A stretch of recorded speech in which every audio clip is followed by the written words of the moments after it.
Okay कथा उठुची UPSC सिलेबसटा discussion कले कौटी ना कौटी यूपीएससी की पाइबो यूपीएससी की पाइबो बट तथापि मु चेष्टा करी दुईटा जाक चर्चा करदेवी इन द सेन्स यूपीएससी रो भी सिलेबस कौन रोचे से कथा कहबी यूपीएससी रो भी कौन रोचे सिलेबस से कथा कहबी क्वेश्चन पेपर एटलिस्ट 4-5 वर्ष जति मैक्सिमम हो पार गोटे गोटे क्लास रे यूपीएससी रे गोटे क्लास रे मध्य यूपीएससी रे गोटे क्लास रे प्रीवियस ईयर क्वेश्चन कौन पकईला ताकू मध्य देखे देवा चेष्टा करी कौन पे देखेदेवी अलरेडी मुझे डेमो समस्त कही के बाकी पुराना पिला अलरेडी जान कि ये जिन तुम माइंड रही ना वर्ष सारा तुम गोटे फ्रेम मिल जाव कि कौ फ्रेम रे आम जीव फॉर एग्जांपल तुम द हिंदू पढ़ुच गुड़ाए कथा अच्छी कि अलग अलग बुक्स पढ़ुच पढ़ी धीरे धीरे आगे गल कथा जान हिस्ट्री पढ़ुच गुड़ाए सिलेबस अच्छी गोटे पिला माइंड रे स्ट्रक्चर करना से अनुसार तो कौटी ना कौटी से कंट्रोल कर सिलेबस एत भास्ट अच्छी तुम माइंड रे माइंड रे फास्ट नर्व कंट्रोल कल लेखापढ़ा कंट्रोल कर दैट इज द रीजन मुझे स्टार्टिंग रू कहती एवं कौच आगू कहि सिलेबसटा को बिल्कुल पूरा एकदम रटी दियो घोषी दियो पूरा सिलेबस कौन अच्छी गोटे आई थिंक झे पिला जन पठे सिलेबस लिखिकी प्रिलिम्स सिलेबस पकईला बट प्रिलिम्स सिलेबस गुड़ा कथा लिखाही बाबू प्रिलिम्स लिखाई जे इंटरनेशनल कथा लिखाई रिलेशन बट कौन से एक्चुअली या फिर ऑर्गेनाइजेशन कथा लिखाई कौन एक्चुअली पढ़े से किसी मेंशन ही आमको सिलेबस को बेस्ट भाव में जो बुझा कौन कौन पढ़ा नहीं मेन्स सिलेबस को धरदेवा ठीक से बेस्ट कारण प्रिलिम्स सिलेबस डिटेल्स लिखाई न था एकदम है सिलेबस पढ़ीदेव जे जन पठे पिला सिलेबस पढ़ीदेव जे बट सिलेबस बुझे कौन से कौन एक्चुअली पढ़े से बुझे तेणु सिलेबस को बुझा गले जो यूपीएससी चाहूँ प्रिलिम्स बुझापी यूपीएससी मेन्स कौन रही स्ट्रक्चर से यूपीएससी भावुच यूपीएससी मेन्स कौन अच्छी तार सिलेबसटा है प्रिलिम्स प्रिलिम्स डिटेल सिलेबस खोलिकी लिखी ना यूपीएससी कि यूपीएससी बुझापी आमको बेस्ट एणे तेणे देखा अपेक्षा कि आम बढ़ेवा अपेक्षा बेटर मेन्स जो सिलेबस अच्छी सी जो बाटर जावाई चाहूँगी कमिशन आम से बाटर जा सीधा कथा एणे तेणे जा कमिशन जोटा को तैयारी कर मेन्स प्रिलिम्स ना तुमको मेन्स लिखेब ना तो डायरेक्ट मेन्स टाक धरवा एणे तेणे कहीं धरवा दैट इज द रीजन है एक्चुअली तुम फॉर्म एथर जो बाहर यूपीएससी कथा कहूँ कही बहुत सारा पिला तो डेट आई थिंक स्टार्ट हो जाए तुम 10 पाखु जनवरी पाखु 2 दिन है तो बाकी फिलअप करदेव लास्ट डेट पूर्व तो लास्ट डेट बेले कौन कहना साइड फाइड स्लो हो जाए तेणु प्रोब्लेम हो पाए किसी इश्यू है 2-4 दिन गोटे सप्ताह 2 सप्ताह भितर चेष्टा कर फिलअप करदेवाई वेट कर जार एज फेज कौन बाकी कथा वेट कर ओके नॉर्मल जदि अच्छी कौन सर्टिफिकेट दरकार से एनएच करके असुविधा है नेट कैप पाक जब निजर असुविधा हो कैफे मैंने अच्छा से एक्सपर्टाइज अच्छे फॉर्म आज्ञा आज्ञा कौन सर एक्चुअली से लेक्चर वीडियोटा सर जो दिनटा से दिन ही अपलोड करले भलो होता सर कर दे बिल्कुल करियो बिल्कुल कर दे हां सर बेले कोन होची कि सर संगे 10-12टा अपलोड हैला पर कोटा आगो पढाई छी कोटा परे सेटा जानि होनी तो सर बुझिले ना हमर प्राय डेली बेसिस रे हुए तुमको स्टार्टिंग रे ऑलरेडी कहि दिले पुराना पिला तो जानि जंदी हैला तो हे जो डेली हे जाय नहले गुटे दिन छाडी की यदि कोन काम थाए मोर सेकंड दिन करि दिए ओरी होबन बिल्कुल हैला हे जो मोस्ट प्रोबेबल हैला तो कथा होची तो फॉर्म बाहर पके दबो तो एथरा पोस्ट कौन बाहर एथरा मेंशन करा है तो बस हैला ए जोड़ा सब लिखा है तो सेड़ा ऑलरेडी जानि चाउ तो पढ़ दो तो डिटेल्स कौन पोस्ट बाहर एथरा बाकी जदी कहार देखो कहि दोछ पदे कथा न पुनी तुम डाउट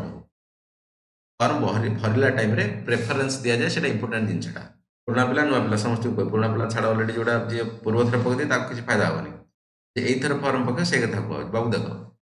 ये फॉर्म भरिला टाइम रे तमे जदी तमर चॉइस प्रेफरेंस चाकरी भूल भाल देइथिबो सेटा जीवन सारा तुमको हैरान पस्तेउ पड़िबो जी हां मु ठीक को तुम ठीक सुनुचो तुम जो प्रेफरेंस देइचो फॉर्म भरिवा टाइम रे जेमिति प्रेफरेंस देइचो तमर जे चाकरी भलो रैंक हे गेला तमे देइ देइचो स्टार्टिंग रे कोन माने कर ओआरएस दे देइचो तमर हे गेला ओएस रैंक हे गेला मिलिबो तुमको ओआरएस मिलिबो हैला रेवेन्यू सर्विस कथा कारण तमे देइचो ही फर्स्ट प्रायोरिटी रे तळटा देइचो कथा बुझे कि तेणु तुम कहीपर सारे तो एक्चुअली जो ग्रुप ए सर्विस रे तुम OS OF plus OPS Odisha police service एथर पोस्ट बाहर नहीं एथर पोस्ट दुईटा बाहर केवल देखी पड़ो माने माने ग्रुप ए ऑफिस तमें कौटी ना कौटी सालार बढ़ोतरी देखी पड़ो ये लिखाई एपटर टंका कथा ଏଠି ସବୁ କେତେ ଟଙ୍କା ପାଇ ତଳ କଥା ଲେଖା ହେଇଛି, ଟଙ୍କା କଥା ଲେଖା ହେଇଛି। ତେଣୁ ଗ୍ରୁପ୍ ଏରେ ଭଲ ଟଙ୍କା ବୋଲି ଏଠି ଲେଖା ହେଇଛି, ପଢ଼ିକି ବୁଝିପାରୁଥିବ ସମସ୍ତେ। ହେଲା, ଆଉ ଯେହେତୁ ଟଙ୍କା ଅଧିକା କୋଉଠି ନା ତାକୁ ରେସ୍ପନ୍ସିବିଲିଟି ଅଧିକା ଥାଏ କିମ୍ବା ତାର ପାୱାର ବି ମଧ୍ୟ ଅଧିକା ଥାଏ ବୋଲି ମାନିକି ଚାଲିଥିବ ସେ ଭୁଲ କଥା। ୟା ବ୍ୟତୀତ କିଛି ପିଲାଙ୍କର ପ୍ରିଫରେନ୍ସ ଅଧିକା ଥାଏ ବାବୁ, ସେଇଟା ବୁଝିବା ଦରକାର। ମୁଁ ଅଲରେଡି ଷ୍ଟାର୍ଟିଂରେ କହିଥିଲି। ଷ୍ଟାର୍ଟିଂ କ'ଣ କହିଲି ଏବେ ନା ଦେଖ, ମନେକର ଗୋଟେ ପିଲାକୁ ଫାଇନାନ୍ସରେ ଇଚ୍ଛା ନାହିଁ, ତାର ସିଧା କଥା, ତାର ମନେକର ଇଚ୍ଛା ନାହିଁ, ପଇସା ବଡ଼ କଥା ନୁହେଁ, ସମସ୍ତଙ୍କୁ ପଇସା ଖୁସି କରେଇପାରେ ସିମ୍ପଲ କଥା। କିଛି ପିଲାଙ୍କୁ ପଇସା ଖୁସି କରେଇପାରେ, ଆଉ କିଛି ପିଲାଙ୍କୁ ତାଙ୍କର କାମ ପାୱାର ଖୁସି କରେଇପାରେ, ସିଧା କଥା। ପାୱାର ପଇସା କଥା ବେଷ୍ଟ ଏକ୍ଜାମ୍ପଲ ତମେ ନେଇପାରିବ, ମାନେ ଗୋଟେ ଆଇଏସ୍ ଅଫିସର। ଆଇଏସ୍ ଅଫିସର ଗୋଟେ ଟ୍ରେନି ଆଇଏସ୍ ଅଫିସର ଗୋଟେ ହାର୍ଡଲି ମ୍ୟାକ୍ସିମମ୍ ସେଇ ମାସେ ସେଇ 70-80 ଲକ୍ଷ ଟଙ୍କା ଦରମା ପାଉଛି। ଯଦି ବିଜନେସ୍ କରିବ ତମେ କିମ୍ବା ଅଲଗା ଅଲଗା ଲୋକ ବିଜନେସ୍ କରୁଛନ୍ତି, ସେ 2-4 ଲକ୍ଷ ଟଙ୍କା ମାସକୁ କମେଇ ଦେଉଛନ୍ତି, କମଉନାହାନ୍ତି, ମୁଁ ଠିକ କଥା କହୁଛି, କମେଇ ଦେଉଛନ୍ତି। ବଟ୍ ତା ମାନେ କ'ଣ ଆଇଏସ୍ ଅଫିସର ତା ନିଜ ଚାକିରିରେ ଖୁସି ନୁହଁ କି? ଖୁସି। କାରଣ କାହାକୁ ଟଙ୍କାରେ କିଏ ଖୁସି, କିଏ ଇଜ୍ଜତ, ପାୱାର, ରେସପେକ୍ଟ କିମ୍ବା ଗୋଟେ ସମ୍ମାନ କିମ୍ବା ଗୋଟେ ବାକି ଯେଉଁ ଅଫିସିଆଲି ପ୍ରେଷ୍ଟିଜ୍ ହେଲା, ପ୍ରମୋସନ, ଏସବୁରେ ଖୁସି। ତେଣୁ କାହାକୁ କ'ଣ ଖୁସି ଜାଣିବ କେମିତି ଏ କଥା? ନା ଯେ ପ୍ରତ୍ୟେକ ଚାକିରି ଗୁଡ଼ା ଲେଖା ହେଇଛି, ସେ ଚାକିରିର ମିନିଂ କ'ଣ ଗୁଗୁଲ କରିବ, ହେଲା, ତାର ପ୍ରମୋସନ କେମିତି କେମିତି ତାକୁ ଜିନିଷ ଗୁଗୁଲ କରିବ, ତମ ଚଏସ୍ କ'ଣ, କିମ୍ବା ତମର ଇଣ୍ଟରେଷ୍ଟ କେମିତି, ତମେ ଆକ୍ଚୁଆଲି ବସିକି କାମ କରିବା ଲୋକ, ୟା ଫିର ପବ୍ଲିକ ସହିତ ଡିଲିଂସ୍ କରିବା ଲୋକ, ୟା ଫିର ଦବଙ୍ଗିରି ଟାଇପ୍ର ଲୋକ, କୋଉ ଟାଇପ୍ର ତମେ ମୋ ପର୍ସନାଲକୁ ଚାକିରିକୁ ମ୍ୟାଚ୍ କରିବ। ସେ ଚାକିରି ବିଷୟରେ ଡିଟେଲ୍ସ ତମେ ଗୁଗୁଲ କର, ୟୁଟ୍ୟୁବ କର, ବାକି କର, ମିଳିଯିବ କୋଉଠି ନା କୋଉଠି, ବହୁତ ଜାଗାରେ ଆଭେଲେବଲ୍ ଅଛି। ତେଣୁ ସେଇ ଅନୁସାରେ ତମକୁ ଯେଟା ଲାଗିବ, କିମ୍ବା ବାକି ଯେଉଁ ମାନେ ଭଲ ଯିଏ ପିଲା ଆକ୍ଚୁଆଲି ଅଲରେଡି ମାନେ କ୍ରାକ୍ କରିଛି କିମ୍ବା ସେଇଭଳିଆ ଯିଏ ଏକ୍ସପିରିଏନ୍ସ ଲୋକ କହୁଛି, ତା ଚ୍ୟାନେଲକୁ ଦେଖିକି କି ହଁ ଏଇ ଜିନିଷରେ ଏଇ କରିବାକୁ ପଡ଼େ, ମୋ ପ୍ରିଫରେନ୍ସ ଏଇଆ, ମୁଁ ଏଇଠି ଗଲେ କୋଉଠି ନା କୋଉଠି ମୋତେ ଖୁସି ମିଳିବ ଅଧିକା, ହାଲାକି ପଇସା କମ୍ ମିଳୁ, ୟା ଫିର ଖୁସି ମିଳୁ, ୟା ଫିର ନହେଲେ ନାଇଁ ଭାଇ ମୋତେ ପଇସା ଦରକାର, ତାଙ୍କର ମୋତେ ପଇସା ଅଧିକା ଦରକାର, ସିଧା କଥା। ପଇସା ଅଧିକା ହେଲେ ପକେଇବ ସେ ଅନୁସାରେ, ମୋତେ ଯାହା କାମ ମ୍ୟାଟର ନୁହେଁ, ମୋତେ ପଇସା ଦରକାର, ହେଲା, ସେ ଅନୁସାରେ ପକେଇବ,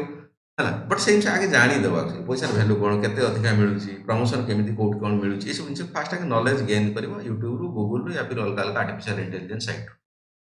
ହେଲା କଥା। କୋଉ କୋଉ ପୋଷ୍ଟ ବାହାରିଛି ଏଠି ମେନସନ କରାଏ, ତମ ଫର୍ମ ଭଲ ଆସେ, ଫର୍ମ ଗୁଡ଼ା ପ୍ରେଫରେନ୍ସ ଦିଆହବ କି ଫାଷ୍ଟ ଚାକିରି କୋଉଟା, ତମେ ର୍ୟାଙ୍କ 1 ରହିଗଲ, ତମେ ଭରି ଦେଇଛ ଭାଇ ସାହେବ ଏଇଟା, କୋଉଟା ଭରିଦେଇ ଓଡ଼ିଶା କୋଅପରେଟିଭ ସର୍ଭିସ, ମିଳିବନି ତମକୁ,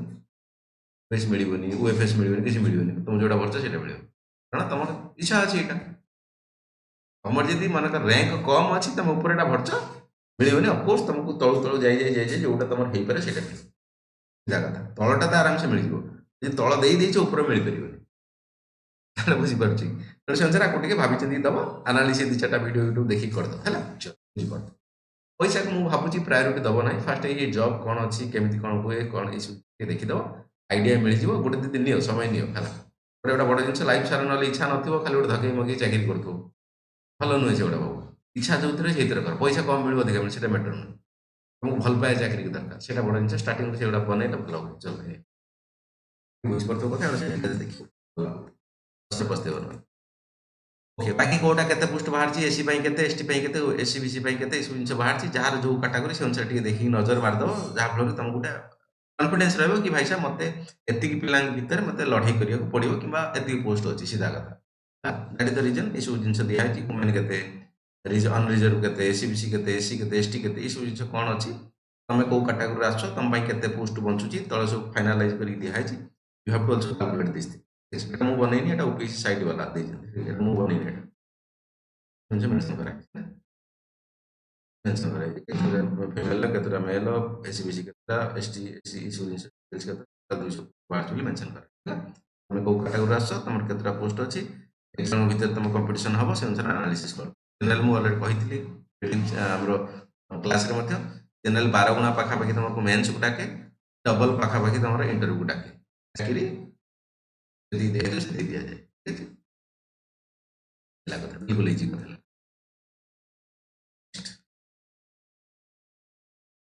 ପଢ଼ିଦେବ ଡିଟେଲ୍ସ, ମୁଁ ଆଗକୁ ଯେତିଟା ଗୋଟା ନାହିଁ ସେଥିରେ ଛାଡ଼ୁଛି, ବଟ୍ ଷ୍ଟିଲ୍ ତମେ ଆଗକୁ ଥରେ ପଢ଼, ଏଲିଜିବିଲିଟି ଲେଖା ହେଇଛି ସବୁ କଥା। ଭାରତୀୟ ନାଗରିକ, ବୟସ 21ରୁ 38 ବୋଲି ଲେଖା ହେଇଛି, ବୁଝିହେଲା, 21ରୁ 38 ଲେଖା ହେଇଛି ଏଇ ବର୍ଷ ପାଇଁ। ଏ ବର୍ଷ ଯେଉଁ ଫର୍ମ ବାହାରିବ 2025 ଡିସେମ୍ବର, କ'ଣ ବାହାରିବ ମୋତେ ଜଣା ନାହିଁ, 32 ହବ କି 38 ହବ, ଏପର୍ଯ୍ୟନ୍ତ 38 ହେଇଛି, ବିନ୍ଦାସରେ ଚାଲ ପକେଇ, ହେଲା। ବାକି ଯେଉଁ ଏକ୍ସଟ୍ରା ଆଟେମ୍ପ୍ଟ କଥା ବିଲକୁଲ କୌଣସି ଜାଗା ମେନସନ୍ କରାହେଇ ନାହିଁ। ସେ ଯଦି ଭାବୁଛି କିଏ କ'ଣ ତାର ନାହିଁ ବୋଲି ଏକ୍ସଟ୍ରା ଆଟେମ୍ପ୍ଟ ପାଇଁ, ତ ବନ୍ଦ ହେଇଯାଇପାରେ, ବାହାରିଲେ ପୁଣି ସୁରତ ଖାଲି ହେଲା ବାକି ଯିଏ ଅଲରେଡି ଏଜ୍ ହେଇନାହିଁ ସେ ମଧ୍ୟ ସେଇଭଳିଆ ତା ପାଇଁ ବେଷ୍ଟ କ'ଣ ସେ ପଢ଼ିବା ଦରକାର ନିହାତି ପଢ଼ିବା ଦରକାର ହେଲା ଯାହାର ଏଜ୍ ହେଇନି ତା ପାଇଁ ଗୋଲ୍ଡେନ୍ ଚାନ୍ସ ବଟ୍ ଯାହାର ଓଭର ହେଇଯାଇଛି ହେଲା 43 ପରେ ସେ ହେଲା ଭାବିଚିନ୍ତି କରିବା ଦରକାର ମୋ ମତେ ଲେଖା ହେଇଛି ଏଠି ହେଲା ବାକି ଡିଜାବିଲିଟି ଯାହାର ଅଛି କ'ଣ କଥା ଏଗୁଡ଼ା ଭଲ ଇମ୍ପୋର୍ଟାଣ୍ଟ ଜିନିଷ ଗୁଡ଼ା ଏସି ଏସ୍ଟି ବାଲାଙ୍କ ପାଇଁ ବେଷ୍ଟ ବେନିଫିଟ୍ କୋଉ ବର୍ଷ କେମିତି ଭାବରେ ପାଇଲେ ସମସ୍ତେ ଜାଣିଛ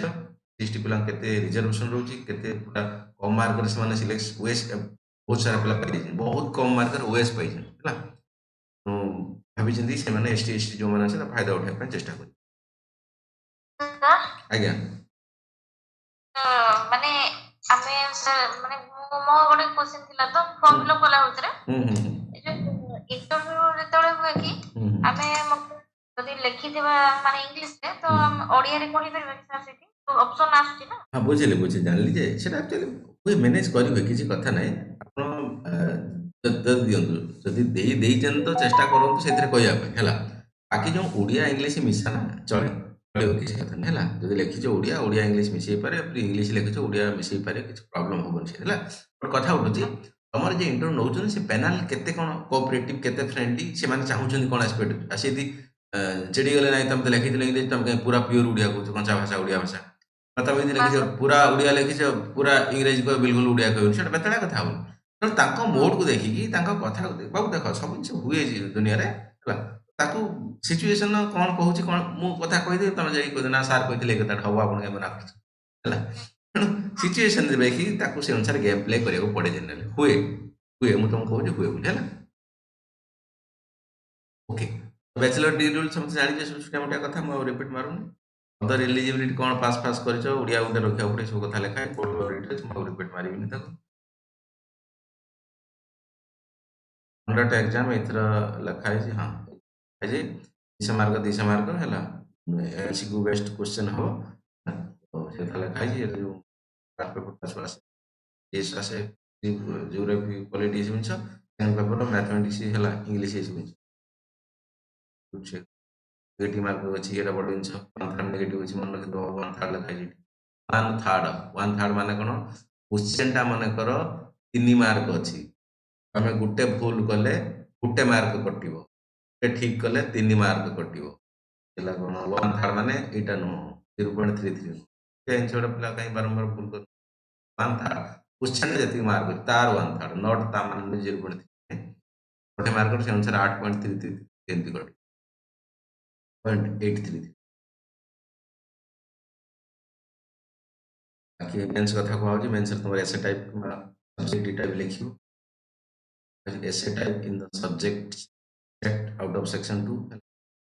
लिखो अच्छे तळକୁ ଏଥିରେ ନେଗେଟିଭ ନାହିଁ ଲଙ୍ଗ କ୍ୱେଶ୍ଚନ ଲେଖିବ ନେଗେଟିଭ କ'ଣ କିଛି ନେଗେଟିଭ ନାହିଁ ନ ପାଇପାରିବ କିଛି କଥା ନାହିଁ ବାକି ଯେଉଁ ଲାଙ୍ଗୁଏଜ ପେପର 1 ପେପର 2 ରେ ଲାଙ୍ଗୁଏଜ ପେପର ଅଛି ଓଡ଼ିଆ ଇଂଲିଶ ଲେଖିବ 25% ରଖିଲେ ପାସ୍ ଠିକ ଅଛି ମାର୍କ ପାସ୍ ମାନେ ପେପର ବିଲକୁଲ ଛାଡ଼ି ଦେଇଯିବ ପେପର ପଢ଼ିଯିବ ଓଡ଼ିଆ ଛୋଟିଆ ମୋଟା ମେସେଜ ରାଇଟିଂ ପକଉଛି ରଚନା ଫଚନା ପକଉଛି ଟ୍ରାନ୍ସଲେସନ ପକଉଛି ହେଇଯାଏ ଜେନେରାଲି ହେଲା ବଟ୍ ତଥାପି ଦେଖିଦେବା ହେଲା ହେଇଯିବ କଥା ହେଲା ଲାଙ୍ଗୁଏଜ ପେପରଟା ପାସ୍ ମାର୍କ ଏଗୁଡ଼ା ଏଡ଼ିସନ୍ ହବନି ପାସ୍ ମାର୍କଟା ଏଡ଼ିସନ୍ ହବ ନାହିଁ ନହେଲେ ପାସ୍ ବଟ୍ ପାସ୍ ନ କଲେ ତମର ମାନେ ଯାଇପାରିବନି ଆଗକୁ ସିଧା କଥା ପାସ୍ କରିବାକୁ ପଡ଼ିବ ଏଠି କ'ଣ ଲେଖା ହେଲା ସିଲାବସ୍ ଡେଟ୍ ଅଫ୍ ଏକ୍ଜାମିନେସନ୍ ଏଇ ଜିନିଷ ଦେଇଦେଇ ଏଇଟା ବଡ଼ କଥା ଦେଇ ଟେଣ୍ଟାଟିଭ୍ ମାନେ ବଦଳି ପାରେ but most probably July last ଆଡ଼େ ତମ ପରୀକ୍ଷା ଜୁଲାଇ 15-20 ଭାବିକି ତମ ପରୀକ୍ଷା ପାସ୍ କରିସାରିଲା କମ୍ ସମୟ ମିଳିବ କମ୍ ସମୟ ନିଜେ ଷ୍ଟାର୍ଟିଂ କରୁଛି ଭଲ ସମୟ ଅଛି କିଛି ଜାନୁଆରୀ ଜୁଲାଇ ବହୁତ ଅଛି ହେଲା କିଛି ଅସୁବିଧା ହବନି ଏଥର ଡିସେମ୍ବର ହେଲା ବୋଲି ଏଥର ପୁଣି ଡିସେମ୍ବର ପରୀକ୍ଷା ହବ ଜୁଲାଇ ବୁଝିଦେଲ ପୁରା 6 ମାସ ଜୁନ୍ କଥା କୁହାଯାଉଛି ଏସବୁ ଜାଗାରେ ହଉଛି କୋଉଠି ହଉଛି ବାଲେଶ୍ୱର ହଉଛି ବ୍ରହ୍ମପୁର ହଉଛି କୋରାପୁଟ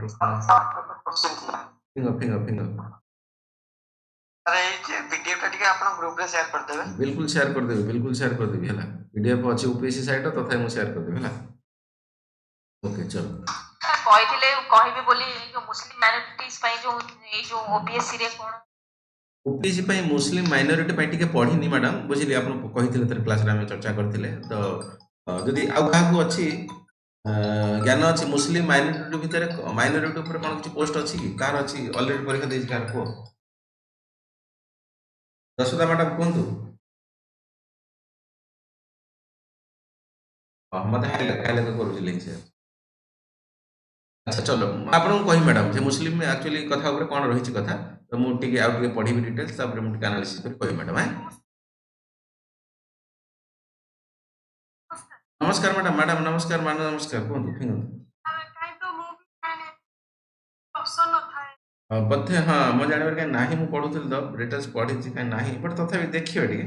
ହେଲା, ଦେଖିବା ହେଲା, ଦେଖିକି ମ୍ୟାଡାମ କହିବାକୁ ଲିଙ୍କ ପଠେଇଦେବେ ତାର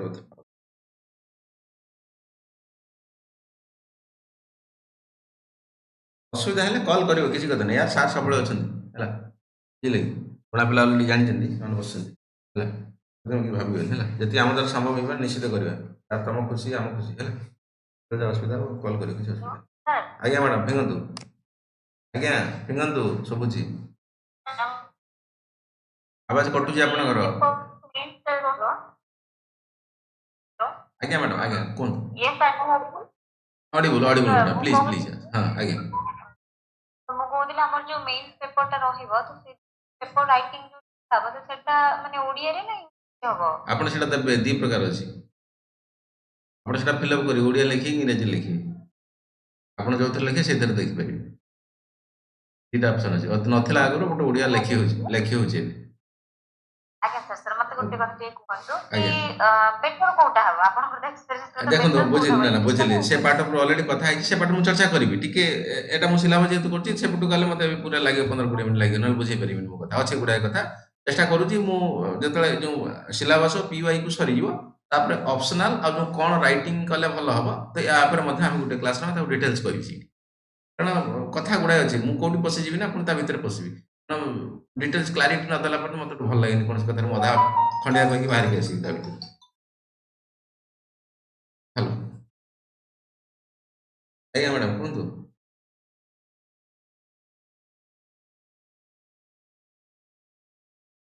ବୁଝିପାରିଲେ, ଆପଣ କିଏ କହୁଥିଲେ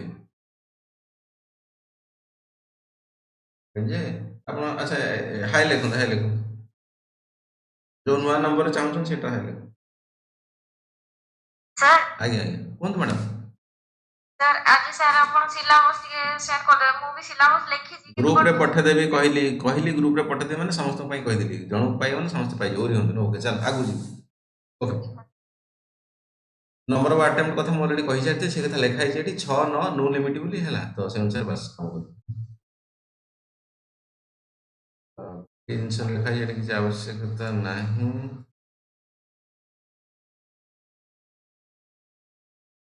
ସାର୍ ଆଜ୍ଞା ମ୍ୟାଡ଼ାମ କୁହନ୍ତୁ କୁହନ୍ତୁ।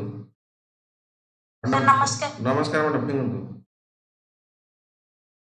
ଗୋଟେ କ୍ୱେଶ୍ଚିନ୍ ଥିଲା, ପଚାରନ୍ତୁ ପଚାରନ୍ତୁ। ସାର୍ ଜୁଲାଇରେ ତ ଫର୍ମ ଫିଲଅପ୍ ହବ, କିନ୍ତୁ ଅଗଷ୍ଟରେ ମୋର ମାନେ +3 ଫାଇନାଲ ଇୟର ତ, ତେଣୁ ଅଗଷ୍ଟରେ ମୋର 21 ବର୍ଷ। ଆଚ୍ଛା ଆଚ୍ଛା ଆଚ୍ଛା, ଗୋଟେ ସେକେଣ୍ଡ କହୁଛି। ଆପଣ କହୁଛନ୍ତି ଯେ ଜୁଲାଇର ଫର୍ମ ଫିଲଅପ୍ ହବ, ଅଗଷ୍ଟରେ 21 ବର୍ଷ ହଉଛି, କରିଦିଅନ୍ତୁ, ମୋଷ୍ଟ ପ୍ରୋବାବ୍ଲି ହେଇଯିବ ହେଲା, କରିଦିଅନ୍ତୁ ହେଲା, ବୁଝିଲେ ହେଇଯିବ। ଲାଷ୍ଟ ପରେ ସାର୍ଟିଫିକେଟଟା ମାଗିଲା ବେଳେ ତାକୁ ନହେଲେ ଯେଉଁ ପୂର୍ବ ବର୍ଷ ଯାହା ପଢ଼ିଥିବେ ସେଇ ରିଲେଟେଡ୍ କିଛି ଗୋଟେ ନମ୍ବର ପକେଇଦେବେ, ନେଇଯାଏ ମୋ ମତରେ ହେଲା, ତ କରିଦେଇଥିବେ ହେଲା, ହେଇଯିବ, କାରଣ ରେଜଲ୍ଟ ଆସିବ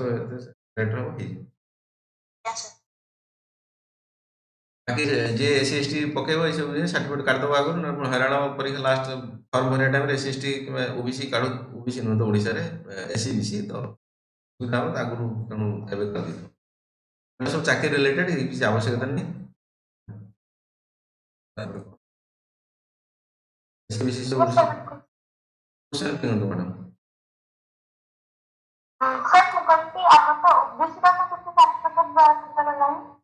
OBC ଅଛି ବା, SC/BC ଅଛି, OBC କାହିଁ ନାହିଁ? OBC ଅଛି, OBC ର ସେଣ୍ଟ୍ରାଲ ଗଭର୍ଣ୍ଣମେଣ୍ଟରେ, SC/BC ଷ୍ଟେଟ୍ ଗଭର୍ଣ୍ଣମେଣ୍ଟରେ।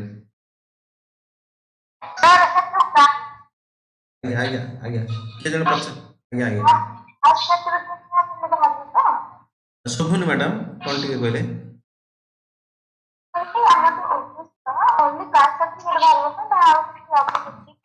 ନାଇଁ ଖାଲି କାଷ୍ଟ ସାର୍ଟିଫିକେଟ, ଆଉ କିଛି ଦରକାର ନାହିଁ। ଷ୍ଟେଟ୍ ଗଭର୍ଣ୍ଣମେଣ୍ଟ ପାଇଁ କବିତା, ଆଜ୍ଞା ମ୍ୟାଡ଼ାମ, ଆଜ୍ଞା ମ୍ୟାଡ଼ାମ, କବିତା ମ୍ୟାଡ଼ାମ କୁହନ୍ତୁ। ଅଲ୍ଟରନେଟିଭ ଆମର ଏ ପକେଇଲେ ଗୋଟେ ଅପସନ ତ ବି ରେ ଅଲ୍ଟରନେଟିଭ ପକେଇ ହବ ନା ନାଇଁ? ମାନେ ବୁଝିପାରିଲିନି, ଆଉ ଥରେ ମୋତେ କ୍ଲାରିଟି ଦରକାର। ଆମର 2-3ଟା ପୋଷ୍ଟ ଦେଇନି କି 4-5ଟା ଦେଇକି ଯୋଉ ସେଇଟାରେ ମାନେ ଗୋଟେ ପକେଇବ ନା 2ଟା ପକେଇବ ସେଇଟା ନାଇଁ ନାଇଁ ନାଇଁ ସେଇଟା ଅଲ୍ଟରନେଟିଭ ହଁ ବିଲକୁଲ ସବୁ ପକେଇ ହବ, ସେଇଟା ପୁରା ଫାଷ୍ଟ ଲାଷ୍ଟ ପର୍ଯ୍ୟନ୍ତ ସବୁ ଅପସନ ପୁରା ସଜେଇ ଆଣିବ ଫାଷ୍ଟ ଲାଷ୍ଟ ପର୍ଯ୍ୟନ୍ତ, ବୁଝିଲେ କି? ପ୍ରଥମ ପ୍ରିଫରେନ୍ସ କୋଉଟା, ସେକେଣ୍ଡ ପ୍ରିଫରେନ୍ସ କୋଉଟା, ଥାର୍ଡ ପ୍ରିଫରେନ୍ସ କୋଉଟା, ଯେତିକି ପୋଷ୍ଟ ସବୁ ପ୍ରିଫରେନ୍ସ ଥିବ, ବୁଝିଲେ କି? ତାକୁ ଖାଲି ମାଉସର ଏମିତି ଟାଣିକି ଉପରକୁ କରିଦବ, ତଳକୁ କରିଦବ ହେଲା, ଯେଟା ଉପରେ ରଖେ ସେଟା ଉପରେ, ତଳକୁ କରେ ତଳକୁ। ପୋଷ୍ଟ କଥା କହୁଛି, ଗୋଟେ ଫାଷ୍ଟ ପୋଷ୍ଟ ଦେଲା, ସେକେଣ୍ଡ ବି ପୋଷ୍ଟ ଅଛି ନା ସେଇଟା ପଚାରୁଥିଲି। ମାନେ ବି ଆପଣ କହୁଛନ୍ତି କ୍ଲାସ 1 ଅଫିସର, କ୍ଲାସ ବି ଅଫିସର, ସେଇଟା କଥା କହୁଛନ୍ତି? ହଁ ସାର୍ ସେଇଟା। ନା ନା ସେଇଟା ଗୋଟେ ଦେଇ ହବ, ଉପରଟା ଗୋଟେ ଦେଇ ହବ ଆପଣ, ହଁ ବିଟା ଦେଇ ହବ, ଦେଇ ହବନି ଆପଣ କହୁଛନ୍ତି ବିଟାକୁ ନେଇକି ଉପରେ ଦେଇ ହବ, ସେଇଟା କହୁଛନ୍ତି ତ? ନା ନା ଗୋଟେ ପକେଇ ହବ ପୋଷ୍ଟ ନା 2ଟା ଅଲ୍ଟରନେଟିଭ କିଛି ପକେଇ ହବ? ନା ନା ଅଲ୍ଟରନେଟିଭ କିଛି ନାହିଁ, ଅଲ୍ଟରନେଟିଭ ତମେ ତ ପ୍ରିଫରେନ୍ସରେ ଗୋଟେ ଦବ ଫାଷ୍ଟ, ସେଟା ନହେଲେ ଆପେ ଆପେ ସେକେଣ୍ଡଟା ତମର ଅଲ୍ଟରନେଟିଭ ହେଇଗଲାନି କି? ଆପଣଙ୍କ ମନେକର ଠିକ ଅଛି ହଁ ଆପଣ ବୁଝିପାରୁନ ପଚାରିଲି। ନା ନା ଠିକ, କିଛି ଅସୁବିଧା ନାହିଁ, କିଛି ଅସୁବିଧା ନାହିଁ, ଯୋଉଟା ଫାଷ୍ଟ କଟିଗଲେ ସେକେଣ୍ଡଟା ଆପେ ଆପେ ଅଲ୍ଟରନେଟିଭ ହେଇଗଲା ଆପଣଙ୍କର। ସନ୍ଧ୍ୟା କହୁଥିଲି ସାର୍। ଆଜ୍ଞା ଆଜ୍ଞା ସନ୍ଧ୍ୟା ମ୍ୟାଡାମ ଫିଙ୍ଗନ୍ତୁ। ସାର୍ ମୋର ଗୋଟେ କ୍ୱେଶ୍ଚିନ୍ ଥିଲା କି ମାନେ ମୋର 2021 ର କାଷ୍ଟ ସାର୍ଟିଫିକେଟ୍ ଅଛି, ତ ସାର୍ ମୋର କାଷ୍ଟ ହଉଛି ଏସଟି, ତ ମୁଁ ଆଉଥରେ ଆପ୍ଲାଏ କରିବି ନା ସେଥିରେ ହେଇଯିବ? 2000 କେବେ କରିଥିଲେ ଆପଣ? 21 ଅଗଷ୍ଟ। 21 ବୋଧେ ମତେ ଟିକେ କାହିଁକିନା 2 ବର୍ଷରୁ 3 ବର୍ଷ ପୁରୁଣା ହେଲେ ବୋଧେ ସେ ଆଉଥରେ ମାଗୁଛନ୍ତି ମ୍ୟାଡାମ, ବୁଝିଲେ? ଟିକେ ମତେ ଚେକ୍ କରିଦେବି। ଆଉ ଯଦି କିଏ ପକଉଛି ବାବୁ ଏସି ଏସଟି ର କେତେ ବର୍ଷ ସାର୍ଟିଫିକେଟ ମାଗୁଛି କହିଲ? ମ୍ୟାକ୍ସିମମ୍ କେତେ ବର୍ଷ ହେଲେ ଚଳିବ ପୁରୁଣା? ବାବୁ ମାନେ ଆଉ କିଏ ପକଉଛି ଏସି ଏସଟି କେତେ ପୁରୁଣା ହେଲେ ସାର୍ଟିଫିକେଟ ଚଳୁଛି? ମୁଁ ଭାବୁଛି ତଥାପି ଆଉଥରେ ସେଟାକୁ ମ୍ୟାଡାମ କନଫର୍ମ ହେଇକି ମୁଁ ଭାବୁଛି ଯଦି ହବ ତାକୁ ଆଉଥରେ ରିଆପ୍ଲାଏ ମଧ୍ୟ କରିଦିଅନ୍ତୁ, ୟା ପରେ ନହେଲେ ତହସିଲଦାର ଥରେ ପଚାରି ଦିଅନ୍ତୁ। ମାଇକ୍ ବାବୁ ବନ୍ଦ କର, କାର ମାଇକ୍ ଆବାଜ ଆସୁଛି। ଯଦି ଯିଏ ବି ପଚାରିଲା ଯଦି ମାଇକ୍ ଖଡଖଡ ହବ ଆପଣ ପଚାରିଦେବେ, ତା ମାଇକଟା ବନ୍ଦ କରିଦେବେ, ମୋ କଥା ଶୁଣିବେ, ପୁଣି ଯଦି କ'ଣ ଡାଉଟ୍ ହେଲା ଆଉଥରେ ପଚାରିବେ ହେଲା। ମାଇକଟା ଯଦି ଖଡଖଡ ହଉଛି ପଚାରିଦେବେ, ମାଇକ୍ ବନ୍ଦ କରିଦେବେ, ପୁଣି ଆଉ କିଛି ଡାଉଟ୍ ଅଛି ମୁଁ କହିସାରିଲା ପରେ ଆଉଥରେ ଖୋଲିବେ ପୁଣି ହେଲା। ଖଡଖଡ ହଉଛି ନା, ଶୁଭୁନି ମୋ କଥା ଓକେ। ତ ମୁଁ ସେ କଥା କହିବା କଥା ଯେ ଯଦି ଆପଣଙ୍କର ସେ ରିଲେଟେଡ୍ ଅଛି ଡାଉଟ୍, ଚେଷ୍ଟା କରିବେ ତହସିଲଦାର ଖାଲି ଟିକେ ପଚାରିଦେବା ପାଇଁ, या फिर नल से जो पैराग्राफ जो लिखा है कास्ट सर्टिफिकेट केते पुराना से पैराग्राफ टी डिटेल्स पढिबे, जो फॉर्म ए फॉर्म ता ताऊ टी डिटेल्स पढे से पैराग्राफ किछि लिखा है केते वर्ष में हेइतबा दरकार होला। तो बाकी नले मु देखिबी यदि न हबो कोड कोन आपनकर मते कहबे, चेष्टा करी देखि ताको सॉल्यूशन दवा हैला। नेक्स्ट जी काउंट ऑफ रिजेक्शन भूल भाल लिखिछ, एपट सब लिखिछ, मिछ कथा लिखिछ, एटा सब रिजेक्शन करा या फिर फ्रॉड किछि करिछ रिजेक्शन करा से हबनी से जिनस के करिछ तेनु आवश्यकता नै। फॉर्म भल से फिल अप करियो, बेले बेले जानि थियो बड भूल कथा लिखि त सेटा भी रिजेक्शन लासियो, माने फर्जी कले ही रिजेक्शन ना, भूल कले मध्ये रिजेक्शन। हां मुंड ठंडा रखी कि जो इंटरनेट रे आराम से भरियो, ता माने रोड इंटरनेट रे कोन 50-100 पिला जाई बसथियो लास्ट डेट गाड़ी मोर भर दे ता मुंड खराब, से पैसा से करे जल्दी जल्दी समस्त भरियो, तो ना कोन ना जागर बाप ना जागर बुढ़ा ना कोन नै कोन लिखि दियो, अवस्था खराब। तो चेष्टा करियो फ्री टाइम रे जीवो, जल्दी भरिबो, एकदम पूरा लास्ट 2 दिन थिवो भरिबो। इंटरनेट दुकान से 50 जन भिड़ थिबे, ताको पैसा दरकार, भूल भाल करी छाड़ दो जो निजर नेट अछि, बाकी सब ठीक ठाक प्रिंटर प्रिंटर अछि, तो निजो कले आराम से देखिए, या फिर करिया पूर्व गोटे दुटा खंड वीडियो देखिदेव डेमो रे केमिति करा जाए डिटेल्स, तापर से अनुसार देखिछ करथियो छोट कथा बट स्टिल कहि दउ क्लोजिंग डेट से कथा मेंशन आज्ञा कोन कोनटा आज्ञा प्लीज प्लीज कोन ये डेमो रे देखिदली अकाउंट किछ खोलिया को पड़छ, माने लॉगिन करके तार मजे पासवर्ड देवा को पड़छ, पासवर्ड कोन जाई किछ कहबे। हां देखो ओपीएससी साइट रो हला आपण जेमि हमर जीमेल आईडी खोलुचे, जीमेल आईडी खोला नाम मागुची ना कोन मागुची, बयस केते हला, मेल फीमेल कोन ई सब मागुची, कारण सिक्योरिटी जिंस पई। तेनु जो सेटा जो हमर ओपीएससी साइट रे सेटा भी गुटे आपण रजिस्ट्रेशन स्टार्टिंग रे जे पकई नाहंती, फर्स्ट टाइम पकौचंदी, सेटा रजिस्ट्रेशन करिया पड़ो। ଆପଣ ଗୋଟେ ସେଟା ଗୋଟେ ପାନ୍ ନମ୍ବର ଭଳିଆ ନମ୍ବର ମିଳିଯିବ। କିଛି ବଡ଼ କଥା ନା ସେଟା ହେଇଯିବ। ସେ ଜିମେଲ୍ ଆଇଡି ମାଗେ, ବାକି ଆପଣ ନାଁ ଗାଁ ସବୁ ମାଗେ, ବାକି କଥା ମାଗେ, କେତେ ଥର ପକେଇଛନ୍ତି ଏଇ ସବୁ ଜିନିଷ ମାଗେ, ନର୍ମାଲ ଜିନିଷ ହେଇଯିବ। ହେଲା ପରେ ଆପଣଙ୍କୁ ଗୋଟେ ସେ ଆଇଡି ଟାଇପ୍ର ମିଳିଯିବ, ଆଇଡି ପାସୱାର୍ଡ। ବାକି ରିମେନିଂ ଟାଇମରେ ଯେତେବେଳେ ଆପଣ ଅନ୍ କରିବେ ସବୁ କଥା କରିବାକୁ ପଡ଼ିବନି, କେବଳ ଲଗ୍ଇନ୍ କରିବାକୁ ପଡ଼ିବ। ସେ ଯେଉଁ ପାସୱାର୍ଡ ଆଇଡିଟା ମନେ ରଖିବେ, ସେଇ ପାସୱାର୍ଡ ଆଇଡିରେ ହିଁ ବାକି ସବୁବେଳେ ଖୋଲିବେ। ବାକି ଆପଣଙ୍କର ହୋମ୍ ପେଜ୍ ଆସିଯିବ, ଆପଣ କୋଉ କୋଉ ୟୁପିଏସ୍ସିରେ ଫର୍ମ ପକେଇଛନ୍ତି ସେଟା ଦେଖେଇବ, ଷ୍ଟାଟସ୍ କ'ଣ ଦେଖେଇବ, ଡାଉନଲୋଡ୍ କରିବା ପାଇଁ ଦେଖେଇବ। ହେଲା ବାକି ଜିନିଷ ତା ଭିତରେ ଆପଣଙ୍କ କଥା ରହିବ। ତାହେଲେ ଆପଣଙ୍କ ପାଇଁ ଗୋଟେ ୟୁପିଏସ୍ସି ଗୋଟେ ଫାଇଲ୍ ବନେଇଦେଲା ତା ଭିତରେ, ସେଇଟା ସବ୍ ଫାଇଲ୍। ଆଚ୍ଛା ଆଚ୍ଛା ଫାଇଲ୍ ଫାଇଲ୍ ନ ବୋଲିକି ଆମେ ସେମିତି ଡାଇରେକ୍ଟ ଆପ୍ଲାଏ କରିବେ? କରିପାରିବା ବିଲକୁଲ। ହେଲା ଆପଣଙ୍କର ଗୋଟେ ସାଇଟ୍ କ୍ରିଏଟ୍ ହେଇଗଲା ତ ଆପଣ ତା ଥ୍ରୁରେ କରିପାରିବେ ଆପ୍ଲାଏ। ଗୋଟେ ଫଟୋ ଏସବୁ ଜିନିଷ ପ୍ରିଣ୍ଟ ଫ୍ରିଣ୍ଟ ଯେଉଁ ମାଗୁଛି କେତେ ସାଇଜ୍ କ'ଣ କି ଜାଣିଥିବା ଦରକାର। ଯଦି ଜାଣିଥିବେ ବେସିକ୍ ନଲେଜ ଅଛି ଆପଣ କରିପାରିବେ ଘରେ, କିଛି ଅସୁବିଧା ନାହିଁ, ନେଟ୍ରେ ଯିବା ଦରକାର ନାହିଁ। ହେଲା ଏଇଟା କମ୍ପଲସରି କରିବାକୁ ପଡ଼ିବ? ବିଲକୁଲ କରିବାକୁ ପଡ଼ିବ। ହେଲା ଆପଣ ଯଦି ଇଣ୍ଟରନେଟ୍ ଯିବେ, ସେ ଇଣ୍ଟରନେଟ୍ ଫାଷ୍ଟ ଆପଣ ରେଜିଷ୍ଟ୍ରେସନ କରିବେ, କଲା ପରେ ତାପରେ ଫର୍ମ ପକେଇବା ଷ୍ଟାର୍ଟ କରିବେ। ଯଦି ପୁରୁଣା ପିଲା ଆପଣ ସେ ପାଇଁ ଟେନସନ୍ କାହିଁ ନେଉଛନ୍ତି? ଆରେ ଆପଣ ଲଗ୍ଇନ୍ ଆଇଡି ଖୋଲୁନାହାନ୍ତି କି ଜେନେରାଲି ତ ନା ଗାଁ କିଛି ମାଗୁଛି ନା ଭରୁଛନ୍ତି, ସେଟା ଭରିଦେବେ। 2 ମିନିଟ୍ର କାମ, ଏଥିରେ ଟେନସନ୍ କ'ଣ ନେବାର ଅଛି? ନାଇଁ ବାଇଚାନ୍ସ କମ୍ପ୍ୟୁଟର ଦୋକାନ ଯାଇକି ଆପ୍ଲାଏ କରିବେ ସେ କରିବ। ଆପଣ କମ୍ପ୍ୟୁଟର ଦୋକାନରେ ଗଲେ ସିଏ ଜାଣିଛି ଏସବୁ ଜିନିଷ ମାଗେ ବୋଲି ସିଏ ତା ଆଡ଼ୁ କରିଦେବ, କିଛି କହିବା ଦରକାର ନାହିଁ। ଡାଟା ଠିକ୍ ଦେବା ଦରକାର। ମୁଁ ସେଇ କଥା କହିବି। କ'ଣ କହିବେ ମୁଁ ଆପ୍ଲାଏ କରିବାକୁ ଦେବି? ହଁ ସିଏ କିଛି ସିଏ କରିଦେବ, ବିଲକୁଲ ବିଲକୁଲ ସବୁ କରିଦେବ ସେ। ହେଲା ଜାଣିଥାନ୍ତି ସେ ସେଥିରେ ପୁରା ଧୃତ ଥାନ୍ତି ସବୁ। ହେଲା ଚଲ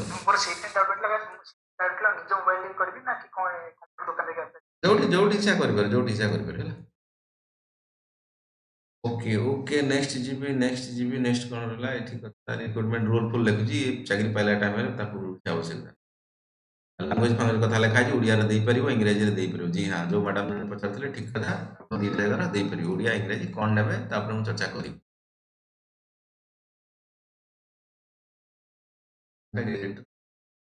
ହଁ ସାର୍ ଟାଇଟଲ ନାମ है सर, बट पढ़ी दो तमें आउथर डिटेल ऑफ एग्जामिनेशन लखा जी। The combined competitive recruitment exercise shall comprise of the following data paper কথা কওয়া আছে। এটা preliminary examination 3 এটা কওয়া আছে objective type মানে MCQ the selection of the candidate for the main side। এটা কোন ক্যান্ডিডেট को सिलेक्शन करा हम मेंस आंसर राइटिंग लिखिया पई चाकरी पई एठी एक्चुअली तुम मार्क एडिशन हो ध्यान से। मेंस एग्जामिनेशन कोन रिटन पार्ट 1 टा पास मार्क तुम पार्ट 1 माने अंक ना हमर कोन ओडिया इंग्रजी पास मार्क, बाकी जो रहला तुमरा पार्ट 2 टा सेटा सब मार्क सिलेक्शन प्लस इंटरव्यू एटा हो 2000 मार्क। तारी ऊपर जे अधिकार हो से अधिकार भलो चाकरी पाइयो, जे कम रखे से कम चाकरी, जे न पाए तार चाकरी हो नहीं नेक्स्ट ईयर से आउट लगता है। तो मार्क ऐड हो मेंस रे हैला मेंस पेपर 2 रे नॉट पेपर 1 कोटा आसी तमरो आसी हमर कोन ओडिया उटे इंग्रजी उटे लैंग्वेज पेपर। हां मैडम कोन फिंगर सर ओडिया रे दे परबिटी? हां परा कहली मैडम दे बिल्कुल दे परिबे अपन हैला 100% दे परिबे। आगो चलो कहबी डिटेल्स ओडियाटा केते भलो केते खराब गोटे क्लास लेबी आपन बहुत डाउट अछि बुझिली लागी डाउट रहया कथा नो हैला स्टिल गोटे दिन चर्चा करिवि जतले पीवाई को चर्चा करिवि से तो सी टाइम रे लिखि देबी ओडिया इंग्रजी कथा एठी कोन लिखा हला आपनकर प्रिलिमिनरी एग्जामिनेशन सर हां कोन सर ओबीसी ପାଇଁ टोटल अटेम्प्ट केते अछि? ओबीसी ପାଇଁ टोटल अटेम्प्ट केते अछि कि? टोटल अटेम्प्ट 9 अछि 9 अनलिमिटेड आसले खाइ 6 जनरल 9 ओबीसी अनलिमिटेड तमरो एसी एसटी एक कथा लिखा है ठीक है जीवी मेंस एग्जामिनेशन रिटर्न में एक कथा लिखा है बट हालांकि मेंस सिलेबस कोन सेटा पढ़ देले सब कथा आसी आज्ञा मैडम आज्ञा सर फिंगो सर एक्चुअली कोन के सर मोर गोटे क्वेश्चन दिला सर आज्ञा आज्ञा पचर सर को पिला जदि सर इंग्लिश मीडियम रे जदि से बिलोंग्स करती पढ़ी जाउची सर तो यूपीएससी में एलिजिबल यूपीएससी में बिल्कुल एलिजिबल बट ओडिया रे आपण पास करथिया दरकार ओडिया गोटे पेपर रे 10म श्रेणी 8म श्रेणी भीतर गोटे पास करथिया दरकार जदि पास न करिसंती हमर ओडिशा बोर्ड गोटे ऑन डिमांड एग्जाम करूची हला आपण ऑन डिमांड एग्जाम देबे देकी गोटे सर्टिफिकेट मिल जे इजी कथा ओडिया रे जहा गप गप लिखिबे पास कर जिवे कले हेजल हेला ओडिया सेटा सर्टिफिकेट हला okay sir thank you sir okay preliminary examination cell comprise 2 compulsory paper 200 mark easy 2 hours हला कथा लिखा है both paper will be objective type MCQ multiple general studies paper 2 এটা নরমাল কথা হলো পয়সা আছে মই রিপিট মান নেগেটিভ মার্ক কথা লেখা এটা এটা দেখো detail syllabus for the prelim examination আগে ডিটেলস লেখা আছে বট কিছু ডিটেলস এটি পাইবনি তুমি লেখা আছে না detail syllabus for the preliminary examination but এটি ডিটেলস কিছু লেখা ହେଇନି বাবু ध्यान से एकदम देखो ଲେଖାଲା পেপর 1 ଲେ ହେଲା current event of national and international event କ'ଣ ତମେ ଜାଣିବ ଏଥିରୁ ବହୁତ କଥା ବୁଝିପାରିବ ନା ମୁଁ ସେଥିପାଇଁ କହିଲି ପ୍ରିଲିମ୍ ସିଲାବସ୍ को ବୁଝିବାକୁ ଗଲେ ମେନ୍ସ ସିଲାବସ୍ को ପଢିବାକୁ ପଡିବ ତଥାପି ମାଇଣ୍ଡରେ ପୁରେଇ ଦିଅ କ'ଣ କ'ଣ ଏଠି କଥା ଅଛି ମେନ୍ସ ସିଲାବସ୍ ଆମେ ଦେଖିଲେ ସେନ୍ସ ଆହୁରି clarity current events of the national international ତାମାନେ ଦେଶ ଆଉ ବିଦେଶରେ କିମ୍ବା ରାଜ୍ୟରେ ଓଡ଼ିଶା ଯଦି ଏକ୍ଜାମ ଦେଉଛ ଓଡ଼ିଶା ଭିତରେ କ'ଣ ଘଟୁଛି କରେଣ୍ଟ ଆଫେୟାର୍ସ ତା ଉପରେ ସବୁବେଳେ ନଜର ରଖିବ ନଜର ରଖିବା ପାଇଁ କ'ଣ କ'ଣ ଦ ହିନ୍ଦୁ ହେଲା ତମ ଓଡ଼ିଆରେ ଚାହୁଁଛ ଯଦି ଗୋଟେ ପେପର ସମାଜ ଏରା କଥା ୟା ଫିନାଲ ମ୍ୟାଗାଜିନ୍ ଗୋଟେ ଭଲ ମଗେଇ ପାର ବାକି ଷ୍ଟେଟ୍ ରିଲେଟେଡ୍ ବଜେଟ୍ କଥା ମୁଁ ଏଠି କହିଥିଲି ହେଲା ସୋସିଆଲ ରିଲେଟେଡ୍ କଥା ବାକି ସୋସିଓ ଇକୋନୋମିକ ଇମ୍ପାକ୍ଟ ଆମର ଓଡ଼ିଶାରେ କ'ଣ ଷ୍ଟେଟ୍ ରିଲେଟେଡ୍ ତୁମର environment issue all this thing ୟାକୁ ସବୁ ପଡ଼ିବ then history of India and Indian national movement history of India ମାନେ ବହୁତ ପ୍ରକାର କଥା ମାଇକ୍ ବନ୍ଦ କର ବାବୁ आराम से खुद गपुଛନ୍ତି ବନ୍ଦ କରିଦିଅ ଆଜ୍ଞା କୁହନ୍ତୁ କାର୍ତ୍ତିକ ଚରଣ ଦାସ କୁହନ୍ତୁ ସାର୍ ମୁଁ କାଲି ରିସେଣ୍ଟ ପେପରରେ ଦେଖି ଆଜ୍ଞା ଏବେଠାରୁ କ'ଣ ଅନଲାଇନ୍ ଇଏ କମ୍ପ୍ୟୁଟର ମାଧ୍ୟମରେ ସାର୍ ମାନେ ଦେଖୁଛନ୍ତି ସବୁ ପ୍ରଭାବ ପଡ଼ିବ କି ଦେଖନ୍ତୁ ସେଟା ଆପଣ ଠିକ କଥା କହିଛନ୍ତି ହେଲା ଯେହେତୁ ନ୍ୟୁ ପ୍ରୋସେସରେ ହେଲା ନହେଲା ପର୍ଯ୍ୟନ୍ତ ଥରେ ଖଣ୍ଡେ ତ କହି ହବ ନାହିଁ ବଟ୍ ଷ୍ଟିଲ୍ ହେଲା ମୁଁ ଭାବୁଛି ହେଲା ଫେୟାରନେସ୍ ଆସିବ ଭଲ ଫେୟାରନେସ୍ ଆସିବ କାରଣ ଦେଖନ୍ତୁ ଟିଚର ହିସାବରେ ମୁଁ ଏତିକି କହିବି ଗୋଟେ ଯେତେବେଳେ ଲୋକ ଦିନରେ ଗୋଟେ ସକାଳୁ ଆରାମସେ ଖାଇପି ଘରୁ ଗଲା ଫ୍ରେଶ ରହିଲା 15-20 ପାଖାପାଖି ଖାତା ସେ ଦେଖିଦେବ ତା ନିଜ ମାଇଣ୍ଡରୁ କାରଣ ମଣିଷଟା ମାଇଣ୍ଡ ବାବୁ ହେଲା ଦେଖିଦିଏ ତାପରେ ଯେତେବେଳେ ଖାତା ଗୁଡ଼ା ଦେଖା ହୁଏ ନା ଜେନେରାଲି ଯଦି ହ୍ୟାଣ୍ଡ ରାଇଟିଂ କଥା ହେଇଗଲା କିମ୍ବା ଆମର ତମର ମାନେ ଯୋଉ ସ୍ମଲ୍ ୟା ଫିର ବଡ଼ କିଏ କାହାର ଗୋଟେ ଗୋଟେ ହ୍ୟାଣ୍ଡ ରାଇଟିଂ ବଡ଼ କାହାର ଛୋଟ ଏସବୁ କଥା ହେଇଗଲା କିମ୍ବା ବିଭିନ୍ନ ପ୍ରକାର ଡାଇଗ୍ରାମକୁ ପିଲା କରିଥାନ୍ତି ଅଧିକା ବୁଝିବା ପାଇଁ ବଟ୍ ସିଏ ଅଧିକା କମ୍ପ୍ଲିଟ୍ କରିଥାନ୍ତି ବୁଝିବା ଲୋକକୁ ଆହୁରି ଡିଫିକଲ୍ଟ ହେଇଯାଏ ଏସବୁ କଥାକୁ ମଣିଷ ବ୍ରେନ୍ରୁ ହେଲା ଯଦି 15ଟା ଖାତା ପରେ ଆସୁଛି ନା ଟିକେ ଡିଫିକଲ୍ଟ ହେଇଯାଏ ତାକୁ ମାର୍କିଂ କରିବା ପାଇଁ ସେଇଠି କୋଉଠି ନା କୋଉଠି ରେପୋର୍ଟସନ୍ ବାୟସନେସ୍ ମୁଁ କହିବିନି ଟିକେ ଟିକେ କୋଉଠି ରହେ ବଟ୍ ଯଦି ଆମେ ସେଇ ଜାଗାରେ କୋଉଠି ନା କୋଉଠି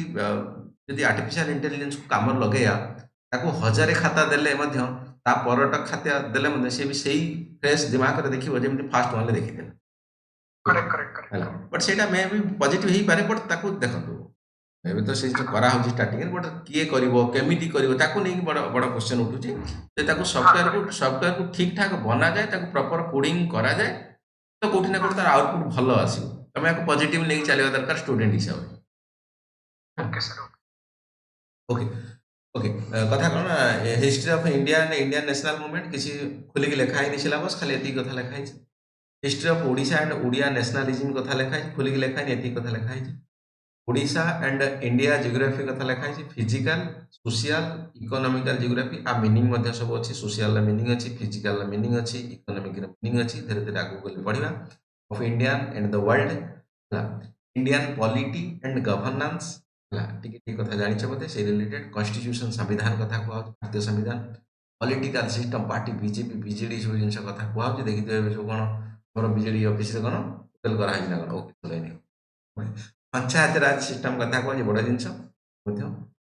पब्लिक पॉलिसी कथा कहौ जे सुभद्रा योजना सुकन्या योजना मनरेगा ई सब जिनस राइट्स इश्यू कथा कहौ बहुत सारा राइट्स है फंडामेंटल राइट ई सब जिनस है economic and social development sustainable development poverty inclusion demographics रो क्वेश्चन एथर डायरेक्ट पके देथिला डेमोग्राफिक डिवाइड यूपीएससी प्रीलिम्स रे एथर सोशल सेक्टर इनिशिएटिव स्कीम कोन कोन एक्स्ट्रा कथा हमर नरेंद्र बाबू करूचंती किबा माझी बाबू करूचंती इन द थिंग्स लेखा है किसी सीधा कथा लेखा बट ताको current affairs general issue on the environmental ecology बहुत इंपोर्टेंट चैप्टर हालांकि क्वेश्चन एथर तमरो ओपीएससी जो पकेतला साइंस एंड टेक और एनवायरमेंट क्वेश्चन कंपैरेटिवली इजी थिला करी होउथिला डायरेक्ट भाबरे करी होउथिला को वर्ष कोन करे सेटा जणा नै तुमको रेडी होता हमें पर सब सब्जेक्ट पूरा स्ट्रांग कोठी कोन असुविधा सुविधा हले नेगेटिव किसी हो बट सब सब्जेक्ट तुम स्ट्रांग होते दरकार biodiversity and climate change question पकाउची that do not require subject specialisation कथा कहनी जनरल तुम जो कोठी समिट हला ओजोन लेयर ऊपर कौन कौन कथा हला कि कार्बन डाइऑक्साइड पर कौन कथा हला ग्लोबलाइजेशन पर कौन कथा हला कि तुम आईयूसीएन लिस्ट कथा कहूची रेड लिस्ट कथा कहूची ओ माने कौन स्पेसीज ऊपर कौन all this things general science लेखा जनरल साइंस रे मध्ये इनडेप्थ एनालिसिस पको नाही जानथियो समस्ते एटा तुम एप्लिकेशन बेस्ट कि साइंस एंड टेक आम आपको ज्यादा कही परिबा जनरल साइंस अपेक्षा साइंस एंड टेक तमाने डेवलपमेंट कौन है मिसाइल कथा कहूची कि रॉकेट लॉन्चिंग कथा कहूची बायोटेक्नोलॉजी कथा कहूची नानो टेक्नोलॉजी कथा कहूची आर्टिफिशियल इंटेलिजेंस कथा कहूची any other advancement of technology कथा कहूची ऑल दिस थिंग्स पेपर 2 रे कोन आछ देखो पेपर भल कि ओडिशा इजी पकईला बट सब इजी भावियोनी बाबू रेडी थी है बहुत सारा पिला एक्चुअली जीएस 1 ले क्लियर कर दो बट 2 रो सब फेल मार दो ध्यान से कथा है मैडम भल से पढ़ाउछन तमरा सेटा पढ़ो दाउ भल से कम्प्रेहेंशन पकाउची कम्प्रेहेंशन माने गोटे पैसेज देइथो ताको बुझी बुझा कि तळे गोटे पैराग्राफ देइथो सेन सब लिखि कम्प्रेहेंशन ठीक अछि interpersonal skills including communication skill है कम्युनिकेशन ऊपर रिलेटेड ऊपर पूछ logical reasoning analytical ability decision making and problem solving general mental ability basic numerology थोड़ा सब क्लास एक्स लेवल ले पको सतरे से क्लास एक्स लेवल ले यूपीएससी रे पको बट यूपीएससी रे डिफिकल्ट पको हैला ता पय टिके स्ट्रांग प्रिपरेशन सी सेट पय दरकार यूपीएससी पय जनरली क्वेश्चन पेपर देखियो त जानि परियो इजी पको एंस एग्जामिनेशन राजा पार्ट 1 पार्ट 2 एथरे जे मार्क भलो रखियो ताकू चाकरी रे भलो रैंक मिलियो खराब रैंक मिलियो एटा डिपेंड करिवो जी हां तुम ठीक शुणुच ये जो पेपर 1 लिखा है पेपर 1 क्वालिफाइंग पेपर तमाने एटा खाली पास हो 25% ना पास बढ़िया कथा क्वालिफाइंग पेपर कौन ना गोटे इंग्राजी गोटे ओडिया तुम कह सर मुझे ओडिया परीक्षा देवी कौन इंग्राजी लिखी कि जी हाँ तुमको लिखा पड़ो सर मुझे इंग्राजी देवी कौन तो ओडिया क्वालिफाइंग पेपर लिखा पड़ो जी हाँ लिखा पड़ो कौन पर ओडिशा तुम रही ओडिया चाकरी कर ओडिशा बहुत लोग कहते तुम ओडिया एक्चुअली जानी दरकार ओडिया हेल्ले जी खाली ओडिया इंग्राजी भी लिख कारण तुम विभिन्न प्रकार सेक्रेटरी लेवल विभिन्न प्रकार मीटिंग बड़ बड़ लोक सहित बस मिस इंग्राजी ज्ञान तुमको टिके दरकार बाकी प्राक्ट कले धीरे धीरे हम से सिविल सर्विस जेहतु तुमको सब दिगरू कोटी ना कोटी ज्ञान दरकार आवश्यकता that is the reason okay Odia language qualifying paper ये कौन लिखा है सिलेबस रे कौन आम कम्प्रेहेंशन गिवन पैसेज है आई थिंक मुझे पूर्व पुराणा पिला से देखी ओडिया केमती क्वेश्चन पकाए बट इजी पकाउछ बाबू है जनरल पास हो जाती पिला एत डिफिकल्ट प्रेसाइज राइटिंग माने बड़ कथा लिखा था छोटिया करके लिखो वो यूजेस एंड वोकाबुलरी या टिके तुम काम करिया पड़े ओडिया ग्रामर जेटा कहूछ यापर दिने 2 दिन खाली पढ़ीदेले ये बनी जाए असुविधा शॉर्ट एसे इजी कथा बिल्कुल लिखियो गप ट्रांसलेशन ये भी गप ये सब जिन लिखियो ए किसी असुविधा ना लैंग्वेज पेपर इजी डिफिकल्ट नुहे इंग्लिश एटा इंग्लिश रे से ओडिया जेमती एटा इंग्लिश ओडिया भाषा एटा इंग्लिश भाषा कम्प्रेहेंशन गिवन पैसेज छोट कर लिखियो बड़ थिवो या फिर बड़ थिवो छोट कर लिखियो प्रेसाइज राइटिंग छोट करिवो यूसेज एंड वोकाबुलरी एटा ग्रामर पार्ट इंग्लिश ग्रामर तो समस्त पढ़िछ हला past tense present tense future ये सब जिन पढ़े दैट इज शॉर्ट ऐसे छोटे ऐसे केमती इजी कथा वो असले हमर राजा पार्टी ये सब एक्चुअली मार्क लिखा है मार्क तो एक्चुअली मार्क काउंट जे टोटल केते लिखा है जेटी तार मार्क 2000 मार्क रु लगभग तुम 60% मार्क आनुछ सिलेक्शन हमारा चांसेस था 60% इजी ना बाबू कॉलेज रे यूनिवर्सिटी रे पीएचडी रे मार्क रख देके आस बट एठी तुमको इजी हो ना ही सेति मार्क रखा पाई परसेंट रो पिला वेस पाउ ठीक अछि मु हाईएस्ट ना जनरल कथा कहूछ ताठर बहुत कम रे मध्ये एसएसटी पिला पाइ छै तो एठी कोन आसी आगे बाबू को सर क्वालिफाइंग पेपर 25% 25% तो एटा एक्चुअली मार्क तुम एटा रखिया एटा तुम कट ऑफ मार्क जे भलो रखे ताको भलो चाकरी मिले जे खराब रखे ताको मिलियो से कट ऑफ एसे कथा ये बड़ा इंपोर्टेंट है समस्त जानि हाले केमदी एसे लेखा हो कोन चर्चा करी होरी नै एबे सिलेबस देखि दियो मुंडरे बेसी भारी माने पसावनी भारी पसले पुनी कथा ओड आइ जो हला तो नॉर्मल लगा ये अच्छी बोली कथा जानि चलो एसे पडु 250 मार्क रे दुटा ऐसे लिखिया पड़े जबरदस्त लिखिया कथा बट हे जाय कथा लागन एते वर्ड रे केमदी लिखियो ଏମିତି ତମକୁ ଫର୍ମୁଲା କୁହାହବ, ତମକୁ ସର୍ଟ ପଡ଼ିଯିବ, ତମକୁ ଆହୁରି ହୁଅନ୍ତା କି ପେଜ ଆହୁରି ଲେଖନ୍ତି ବୋଲି ହେଲା। ହଁ, ଷ୍ଟ୍ରକ୍ଚରାଇଜ ଫର୍ମାଟରେ ଲେଖିବା ଦରକାର, କୋହେରେନ୍ସ ଲେଖିବା ଦରକାର। ଗପ ଲେଖିଦେଲେ ଆଉ ମିଳିବନି। ଯେତେବେଳେ ରଚନା ଲେଖୁଥିଲ, ବଟ୍ ଏଠି ଯେଉଁ ରଚନା ଲେଖି ଆ ଭିତରେ ହେଲା ଡିଫରେନ୍ସ ରହିବା ଦରକାର ହେଲା। ରଚନା ମଧ୍ୟରେ କିମ୍ବା ପ୍ରବନ୍ଧ ମଧ୍ୟରେ ବହୁତ ସାରା ତମକୁ ଇନଫର୍ମେସନ ମଧ୍ୟ ଦେବା ଦରକାର, କାରଣ ଏସେ, ଏଥିକ୍ସ ପେପର, ଅପସନାଲ ପେପର, ଏଇ ପେପର ଆକ୍ଚୁଆଲି ଜଜ୍ କରାଯାଏ ପିଲାର ରିଏଲ ଟ୍ୟାଲେଣ୍ଟ କ'ଣ। ଇଣ୍ଟରଭ୍ୟୁ ଟାଇମରେ ମଧ୍ୟ ସେ କଥା କୋଉଠି ନା କୋଉଠି ଇଣ୍ଟରନାଲ ଆନାଲିସିସ୍ ହେଲା, ହାଲାକି ସେଟା ଏକ୍ସଟର୍ନାଲ ନୁହେଁ, ଇଣ୍ଟରନାଲ ଆନାଲିସିସ୍ ବେଳେ ଏଇସବୁ ଜିନିଷକୁ କରାଯାଏ, ୱେଟେଜ ଦିଆଯାଏ। ଠିକ ଅଛି, ହାଲାକି ତମମାନଙ୍କ ପାଇଁ ସେ ଜିନିଷ ନୁହଁ। ଓକେ, ଇଣ୍ଟରନାଲ ପ୍ରୋସେସ ଷ୍ଟିଲ୍ ଆମେ ତ ଇଣ୍ଟରନାଲ ପ୍ରୋସେସରେ ହିଁ ପାଇବ ନା ମାର୍କ। ଜେନେରାଲ ଷ୍ଟଡି କଥା କୁହାଉଛି, ଯୋଉଟାକି ଉପରେ ପଢିଲ, ହିଷ୍ଟ୍ରି ହେଲା, କଲଚର ହେଲା, Odia heritage, culture, history, geography, ଏସବୁ ଜିନିଷ କଥା ଆସିବ ପେପର 1ରେ। ପେପର 1 ମାନେ ପେପର 2 ଏଟା। ପେପର 1ଟା ଏସେ ପଳେଇଲା, GS 1ଟା ଏଇଟା। GS ସାର୍ ଟିକେ ଶୁଣନ୍ତୁ ସାର୍, ଆଜ୍ଞା ପ୍ଲିଜ କୁହନ୍ତୁ। ଯେ ଏସେ ପେପରଟା ଆପଣ କହିଲେ ଯୋଉ 250 ମାନେ ସେଇଟା କୋଉ ପ୍ରକାର ହବ ସାର୍? ଇଂଲିଶରେ ହବ ନା ଓଡ଼ିଆରେ ଏସେ ହବଟା? ଆପଣ ଯଦି ଓଡ଼ିଆ ମିଡ଼ିୟମରେ ଦେବେ ଆପଣ ଓଡ଼ିଆରେ ଲେଖିବେ, ଆପଣ ଯଦି ଇଂରାଜୀ ମିଡ଼ିୟମରେ ଦେବେ ଆପଣ ଇଂରାଜୀ ମିଡ଼ିୟମରେ ଲେଖିବେ। କୋଉ ପ୍ରକାରର ଏସେ, ଯଦି ଏସେ କଥା କହୁଛନ୍ତି, ବିଭିନ୍ନ ପ୍ରକାର ଫିଲୋସଫିକାଲ ଏସେ ଅଛି, ଆପଣଙ୍କର ଇକୋନୋମିକାଲ ଏସେ ଅଛି, ଆପଣ କରେଣ୍ଟ ଆଫେୟାର ଏସେ ଅଛି, ଆପଣ ସାଇନ୍ସ ରିଲେଟେଡ ଏସେ ଅଛି, ଆପଣ ହିଷ୍ଟ୍ରି ରିଲେଟେଡ ଏସେ ଅଛି, ଆପଣ ଇଣ୍ଟରନ୍ୟାସନାଲ ରିଲେସନ ଏସେ ଅଛି, ଆପଣ ଏନଭାୟରନମେଣ୍ଟ ରିଲେଟେଡ ଏସେ ଅଛି। ଏସେ ବିଭିନ୍ନ ପ୍ରକାର ଅଛି ହେଲା। ତାକୁ ଏସେ ମୁଁ ପଢିଲା ବେଳେ ଡିଟେଲ୍ସ ପଢେଇବି, ବାକି ଆପଣଙ୍କ ଡାଉଟ୍ ଯଦି ଓଡ଼ିଆ ଇଂରେଜୀ ଦୁଇଟା ଜାଗା ଆସିବ, ଆପଣ ଯୋଉଥିରେ ଦେବେ ସେଇଟା ଲେଖିବେ। ଠିକ ଅଛି ଆଜ୍ଞା, ଥ୍ୟାଙ୍କ ୟୁ। କଥା ହେଲା ପେପର 1, ପେପର 1 ନା ପେପର 2, GS 1 କଥା ହେଲା। GS 1 যেটা পেপর 1 সেটা পেপর 2 সেটা একু পিলা ବେଳେ ভুল କରନ୍ତି କି GS 1 GS 2 পেপর 1 লেখা है, যেটা পেপর 2 লেখা है, GS 1 লেখা है, GS জেনারেল স্টাডি। হ্যাঁ ওকে, তবে GS 1 রে কোন আসলা, এই কথা আসলা হিস্ট্রি জিওগ্রাফি। GS 2 রে কোন আসলা, গভর্নেন্স, পলিটি, পলিটি এতে সব আসিলা, social justice, social relation, polity, governance, constitution, polity, social justice, Laxmikanth वाला ये पेपर 2 GS 2 है। देन तमरो पेपर 4 और GS 3 कोन, साइंस एंड टेक, एनवायरनमेंट है, ये सब economics, technology, economical development, biodiversity, environment, security and disaster. हालांकि ये खोल के लिखा है, खोल के तले लिखा है, लेकिन जो सिलेबस ये लिखा है खोल के तले लिखा है, जीवा मध्य पढ़ा पर ये मोटा मोटा कथा लिखा है, कौन कौन आसो को बही ना खाली लिखा है। पेपर 4 मुझे कहली एथिक्स और इंटीग्रिटी, बहुत दिन पूर्व एक्चुअली एथिक्स इंटीग्रिटी को यूपीएससी मध्य सिलेबस रखी नथिला, बट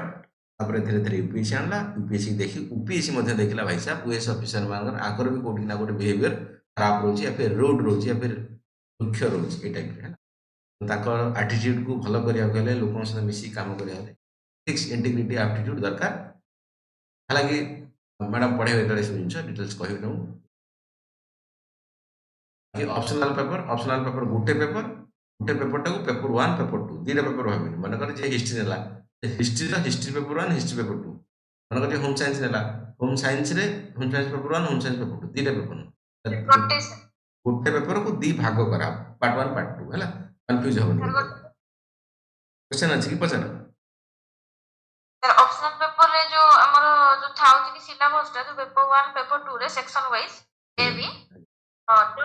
जो सिलेबस माने जोडा चैप्टर गुडा थिबो सेटा सर सेम वर्ष माने सब वर्ष रे से सेम चैप्टर रे थाय कि? हां बिल्कुल सेम चैप्टर रे मोस्ट प्रोबब्ली जदी ना सेम चैप्टर माने यूपीएससी जदी अपडेट करेबो तो चेंज होबो सेटा कथा, बट ज्यादा तरफ चेंज करेले भी मन कर होम साइंस कथा कहू जी पेपर 1 जो रखिया तो रखिबो, पेपर 2 जो अछि ता भीतर जे किछ एक्स्ट्रा पके डिलीशन करे सेटा हम चेंज करिया, अतराई ना ज्यादा तरफ जो जिंस थाए से जिंस थाए हैला। हमर हिस्ट्री पढिछो जे पढि से कथा रखे ना कथा को कथा रखे एक्स्ट्रा रखि परियो ना किछि। सर आज्ञा आज्ञा पछन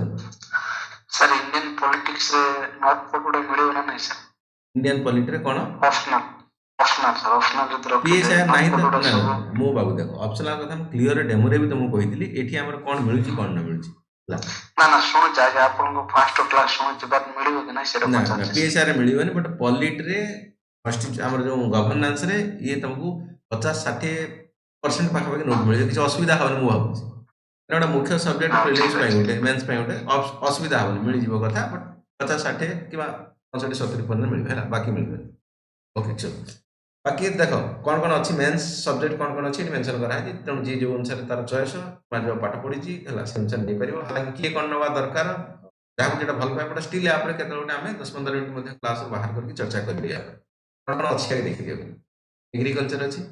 agriculture engineering, animal husbandry veterinary science, anthropology, botany, chemistry, civil engineering,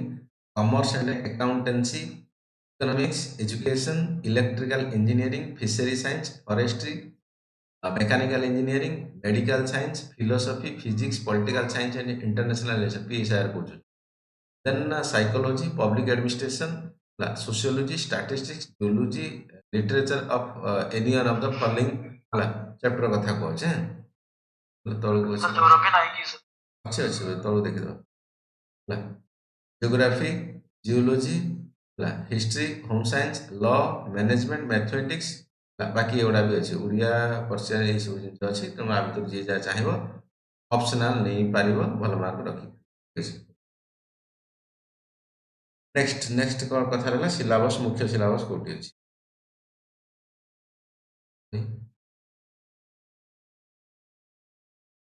हाँ पर्सनाल इंटरव्यू अच्छे पढ़े दूसरी कौन लिखाई बहुत सारा पिला इंटरव्यू भाई दिया ओके देख पर्सनाल टेस्ट इंटरव्यू में 250 मार्क ये गोटे 250 मार्क बाबू जी हाँ कम मार्क नुहे है पर्सनालीटी पटे 250 मार्क ना ये बहुत डिपेंड करे बहुत ये एक्चुअली तुम चाकरी पाइब कि नहीं ये ही बड़ भूमिका इंटरनाल प्रोसेस तुमको कहबन से जिन कहबन मैंने बोर्ड तुमको जनइबनी बट इंटरनाल बहुत भैल्यू थाए यार interview A candidate shall be interviewed by the board to be constituted by the UPSC who will have the before them record his career ठीक है he shall be asked question on the matter of general interest. The object of the interview is to assess the personal suitability of the candidate for the career of the public service.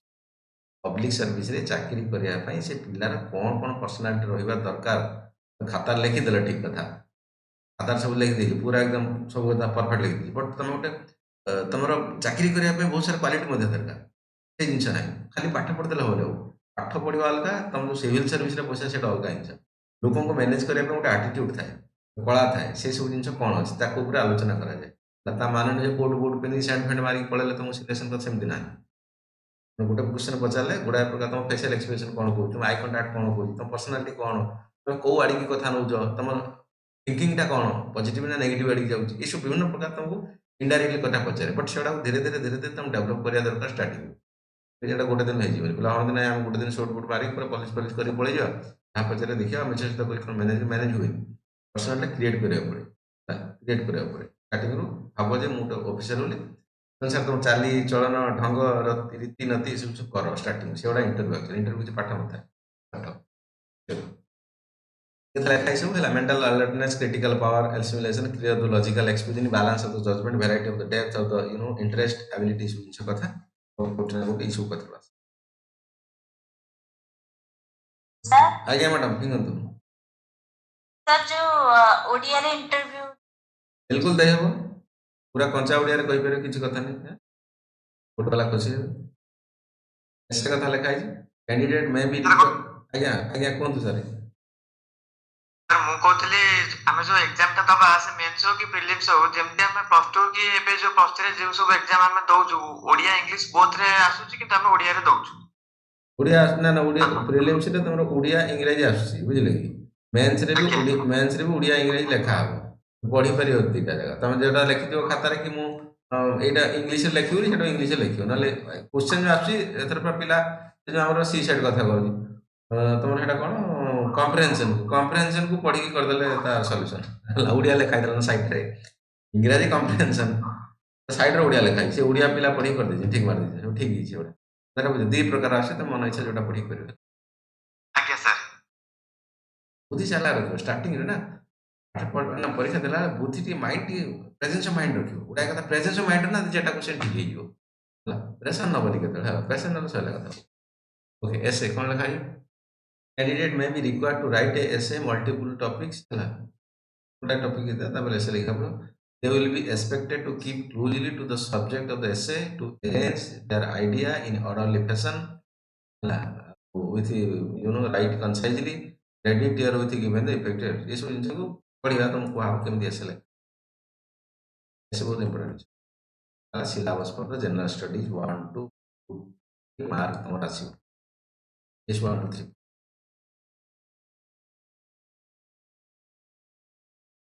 Paper 2 है गोटे GS 1 कहो paper 2 कहो GS 1 paper 1 Kota S A गला paper 1 paper 2 टा एटा GS paper 2 टा Kota GS 1 general study 1 कोन history geography एटा से गोटे बड़ पेपर मन रख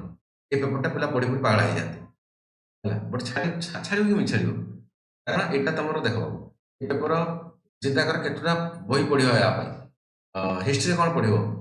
ତମର ଏନ୍ସିଏଣ୍ଟ ପଢ଼ିବ ମିଡାଭେଲ୍ ପଢ଼ିବ ମଡ଼ର୍ଣ୍ଣ ପଢ଼ିବ ଜେନେରାଲ କଥା କୁହ ତାପରେ ଓଡ଼ିଶା ହିଷ୍ଟ୍ରିର ପୁଣି କ'ଣ ମଡ଼ର୍ଣ୍ଣ ମିଡାଭେଲ୍ ପୁଣି ଏନ୍ସିଏଣ୍ଟ ଜିନିଷ ପଢ଼ିବ ପୁଣି ପୋଷ୍ଟ ଇଣ୍ଡିପେଣ୍ଡେନ୍ସ ପଢ଼ିବ ଜି ହଁ ଠିକ୍ ଶୁଣୁଛ ପୁଣି ଇଣ୍ଟରନ୍ୟାସନାଲ ହିଷ୍ଟ୍ରି ପଢ଼ିବ ବୁଝଛ ତ ପୁଣି ତାପରେ ଆର୍ଟ ଆଣ୍ଡ କଲଚର ପଢ଼ିବ ଜିଓଗ୍ରାଫିର ପୁଣି ସେଭଳିଆ ଜିଓଗ୍ରାଫି ତ ଜାଣିଛ ଗୋଟେ ବଡ଼ ସବଜେକ୍ଟଟା ସେଠି ପଢ଼ିବ ଇଣ୍ଡିଆନ୍ ଜିଓଗ୍ରାଫି ପଢ଼ିବ ୱାର୍ଲଡ ଜିଓଗ୍ରାଫି ପଢ଼ିବ ଓଡ଼ିଶା ଜିଓଗ୍ରାଫି ପଢ଼ିବ ହେଲା ଆର୍ଟ ଆଣ୍ଡ କଲଚର ସେଭଳିଆ ଅଛି ପୁଣି ଓଡ଼ିଶା କଲଚର ହେଲା ଟେମ୍ପୁଲ ଡ୍ୟାନ୍ସ ବଗେରା ବଗେରା କଥା ତେଣୁ ଡରିବାର କିଛି ନାହିଁ ବାବୁ ସିଲାବସ୍ ଅଛି ତ ଯିବାକୁ ପଡ଼ିବ ସମସ୍ତେ ତାକେ ପଢ଼ିକି ତ ପାଉଛନ୍ତି ନା ଅଛି ବୋଲି ମୁଁ କହିଦେଲି ଷ୍ଟାର୍ଟିଂରୁ ମାଇଣ୍ଡରେ ରଖ ଏ ପେପରଟା ବଡ଼ ପେପରଟା କାରଣ ସବୁ ଜିନିଷ ଗୋଟେ ପେପର ଭରିକି ରଖିଛି ରଖିଯାଉ କ'ଣ କରାହବ ପଢ଼ିବାକୁ ପଡ଼ିବ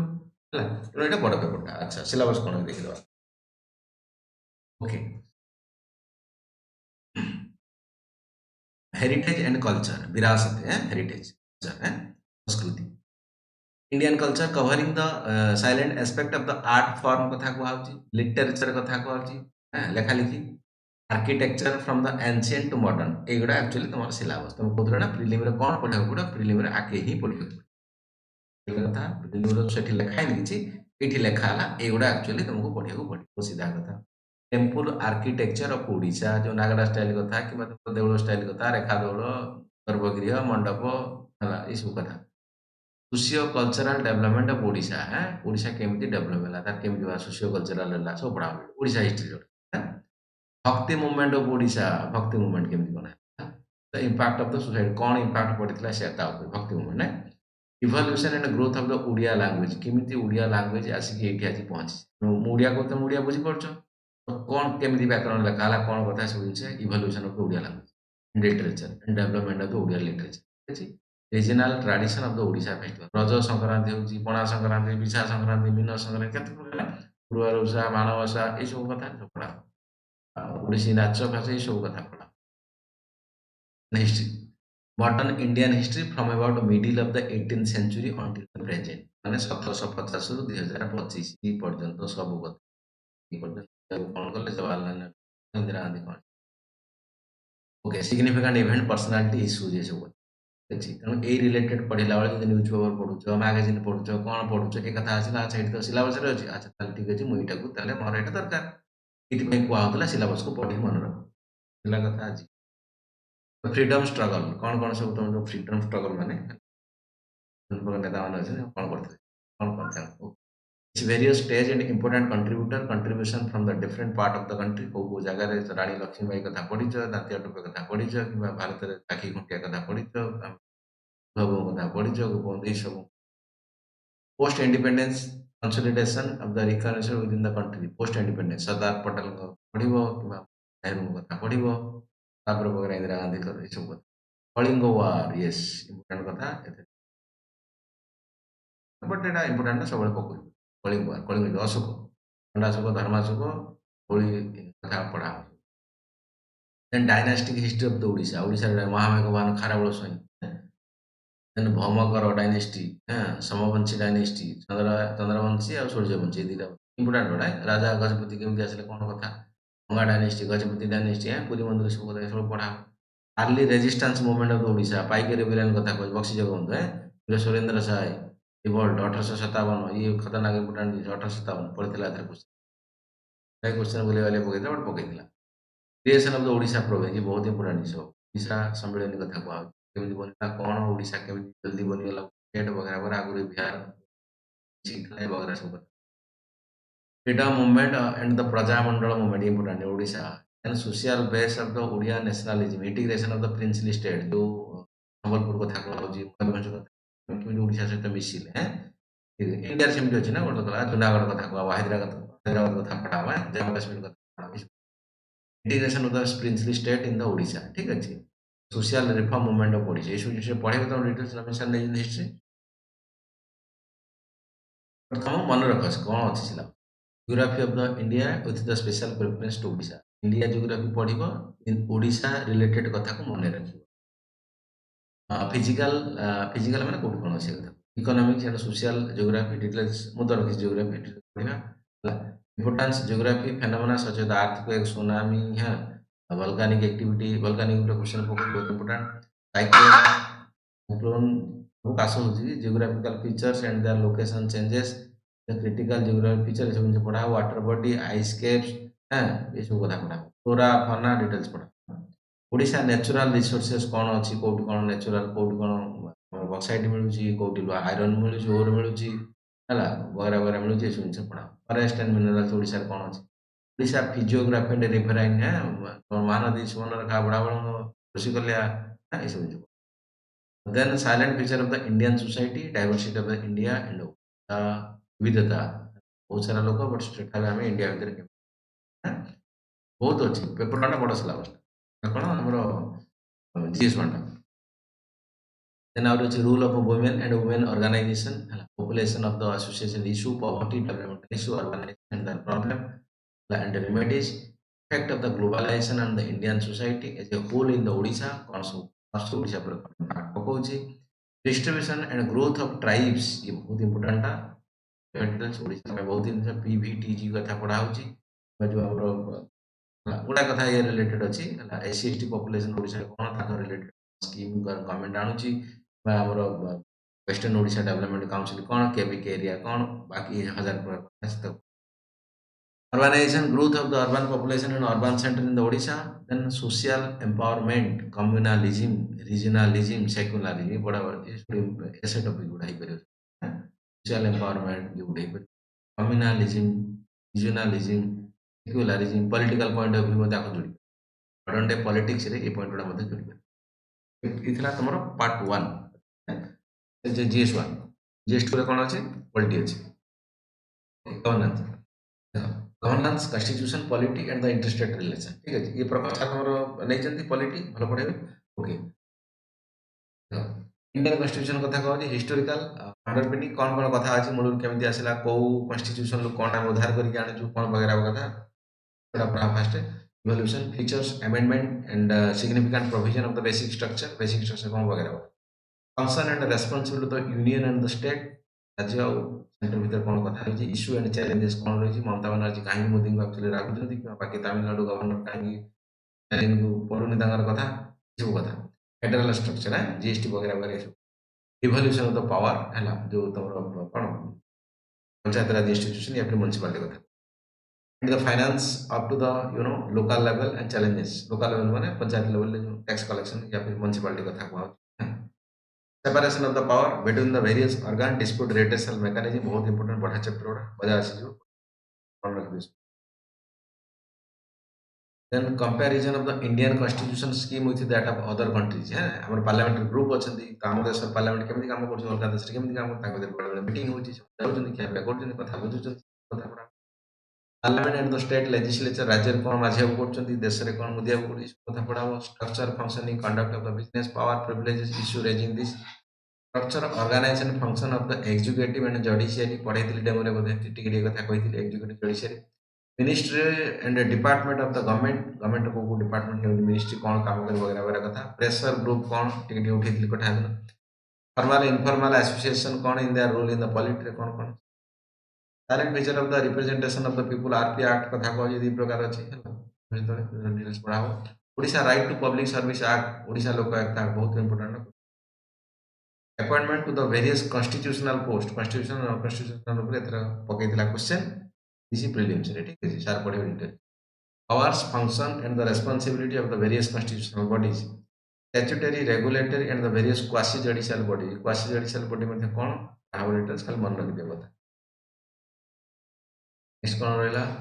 important aspect of the governance transparency accountability e governance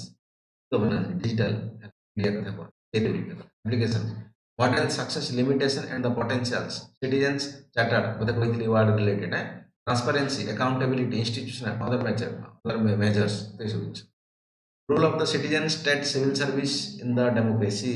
केला कथा पंचायत राज इंस्टीट्यूशन पीआरआई कथा को पंचायत राज ओडिशा एंड इट्स नेबरहुड पकईला ना छत्तीसगढ़ रे कौन मॉर्निंग कल्टिवेशन को छत्तीसगढ़ रे कौन कहते से रिलेटेड सोशल जस्टिस ऊपर governance policies intervention in the development of the various sectors the issue related out of the design implementation India and Odisha social justice मतलब महिला माने न्याय पाउनाहांती ई वगैरह सोशल जस्टिस कथा कि धनी गरीब भितर फरक अधिका ही जाउची that is the social justice कि स्कीम इम्प्लीमेंटेशन ही परनी डीपीएसपी ऊपर सरकार काम करूनी directive principle of state policy all this things are comes under the social justice लोक मान कोन न्याय दउछ तम सरकार हिसाब that is social justice then development process and the development industry the role of MSME है ना माइक्रो स्मॉल मीडियम एंटरप्राइजेस कथा छोटे छोटे इंडस्ट्री पढ़ा वाला कि इकोनॉमिक्स रे मध्ये एवडा अछि बट इ मध्ये अछि लिटरेचर वेलफेयर स्कीम कथा कहै छै वल्नरेबल स्कीम वल्नरेबल माने गरीब श्रेणी population by the state and the performance of the schemes mechanism law institution and the what is constitution the protection of the better कौन कौन फॉर एग्जांपल तमे मन कर बैंकिंग स्ट्रक्चर टा कोठी घोटाला होछि बैंकिंग रे तुम जाओ तुम पैसा के उठे नहीं तुम साइबर क्राइम पे जाओ बैंक रिलेटेड इश्यू है बैंकिंग अम्बोर्ड्समेंट अच्छी अम्बोर्ड्समेंट जोटा कि ग्रीवेंस रेड्रेसल बोली कहूँ तुम कौन है असुविधा है कौट कंप्लेन कर से रिलेटेड कथा पढ़ा गुड़ा प्रकार जिन अच्छी कौन असुविधा है कौट जाए कंप्लेन कर okay protection betterment of the vulnerable section India and Odisha issue related to development of the management of the social sector service related to the health education human resources India Odisha कौन सब सरकार करुच्ची महल्ला क्लिनिक कथा शुणी दिल्ली ओडिशा आयुष्मान आम कौन विजु स्वास्थ्य card कथा शुणी कथा गुड़ाए issue related to development issue related to poverty and hunger बड़ कथा क्वेश्चन पकाउछि क्वेश्चन पकाउछि पॉवर्टी हंगर को हटाइबा सरकार तांको तरफ केते कोन प्लानिंग चलै केतेटा काम करूछि very good next paper IP general study 3 science and tech कथा कहउछि या फिर इकोनॉमिक्स कथा हम और साइंस एंड टेक रही science and technology development and their application effect in the everyday life पाइबो कोठे न्यूज़पेपर कथा द हिंदू कथा कहउछि या फिर अदर सोर्स कथा कहउछि साइंस रे मोर मैगजीन आसे मंथली ताको मध्ये follow achievement of the Indian science and technology integration of the technology developing the new technology awarding awareness of the field of the IT information technology space computers robotics nano technology biotechnology issue relating to the intellectual property IPR कथा intellectual property right मैंने तुम गोटे बही लिख बहीटा खाली आउ जन copy करदे दो गोटा मोर है तो से भाया किसी न हो that is the intellectual for example India basmati rice मोर पाकिस्तान को मोर तार रिलेटेड कथा है से भाया कथा आईपीआर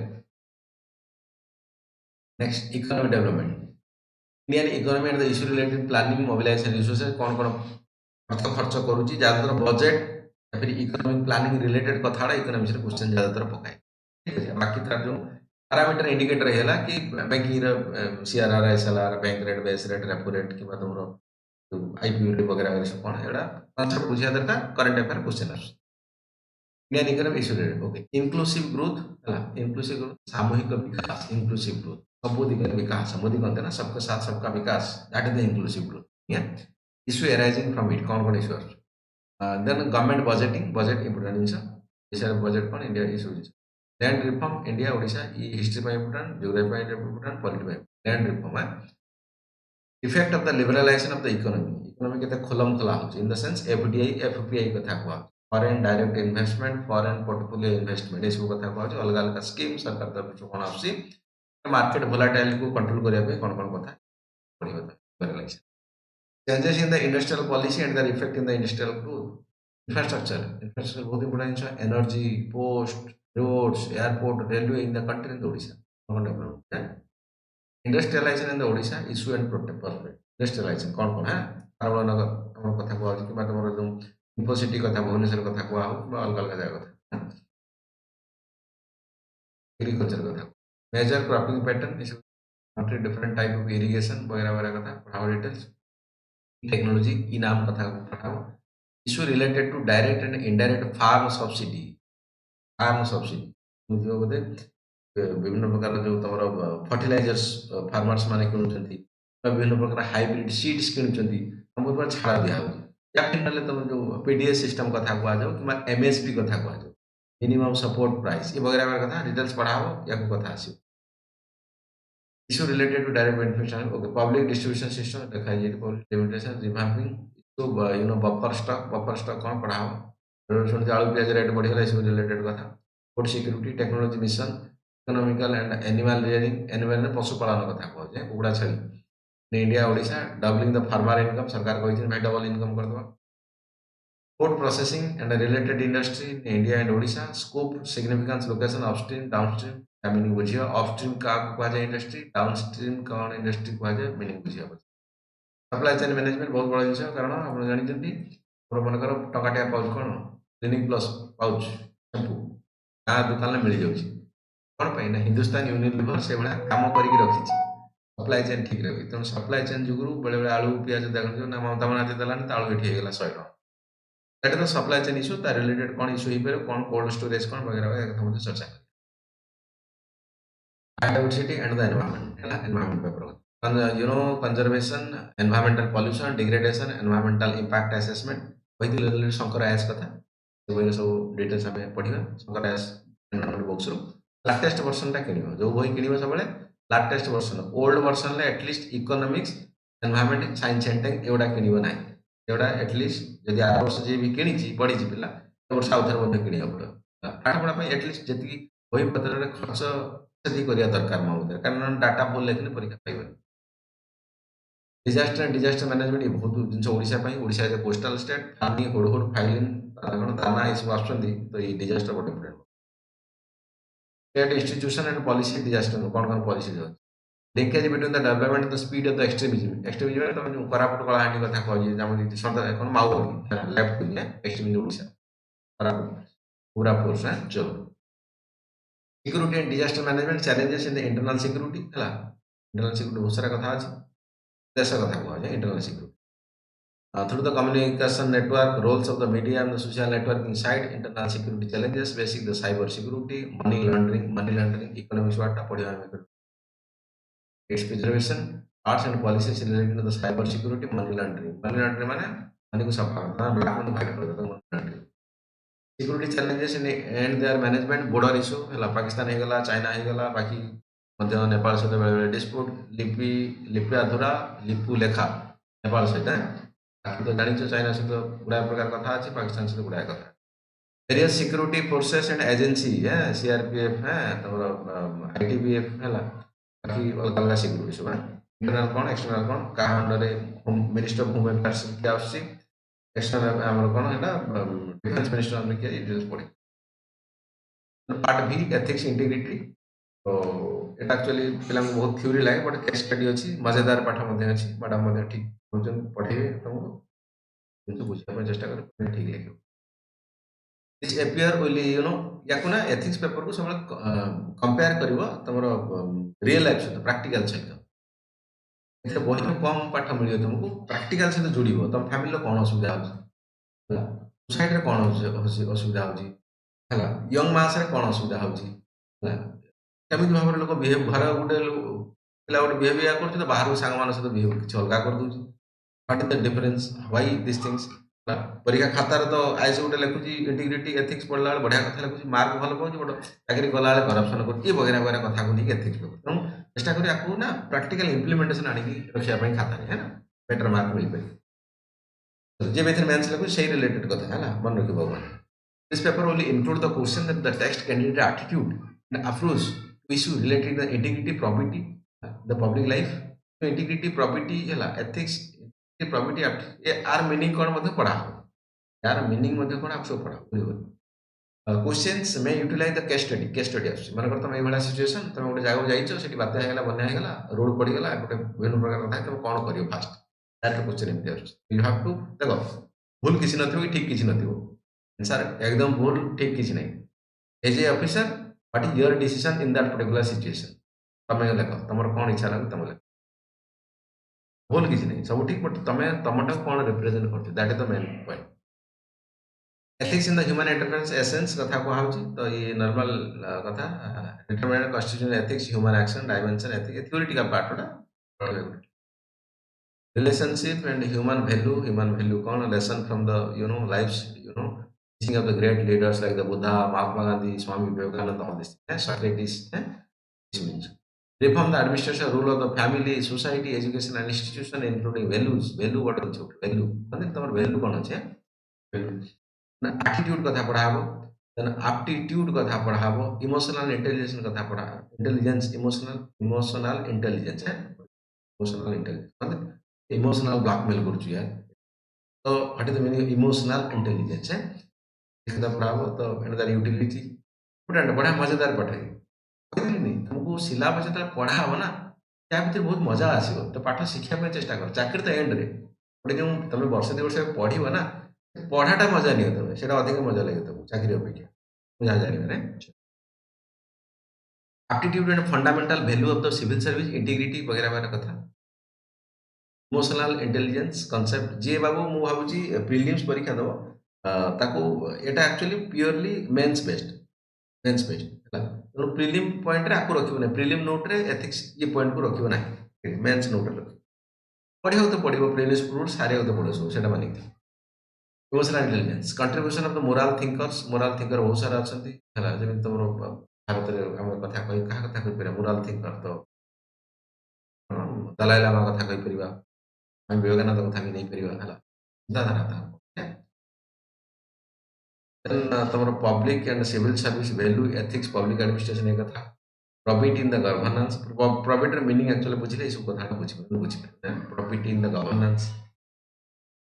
ଏସବୁ କଥା। ବାକି ତମର ଅପସନାଲ ସବଜେକ୍ଟ ଯିଏ ଯାହା ନେବ ତା ଅପସନାଲ ରିଲେଟେଡ କଥା ପଢିଦେବ, ମୁଁ ତଳେ ମଧ୍ୟ ସ୍ଲାଇଡ୍ ତମକୁ ଏ ଯେଉଁ ପିଡିଏଫଟା କୋଉଠି ନା କୋଉଠି ସେୟାର କରିଦେବି, ଠିକ ଅଛି।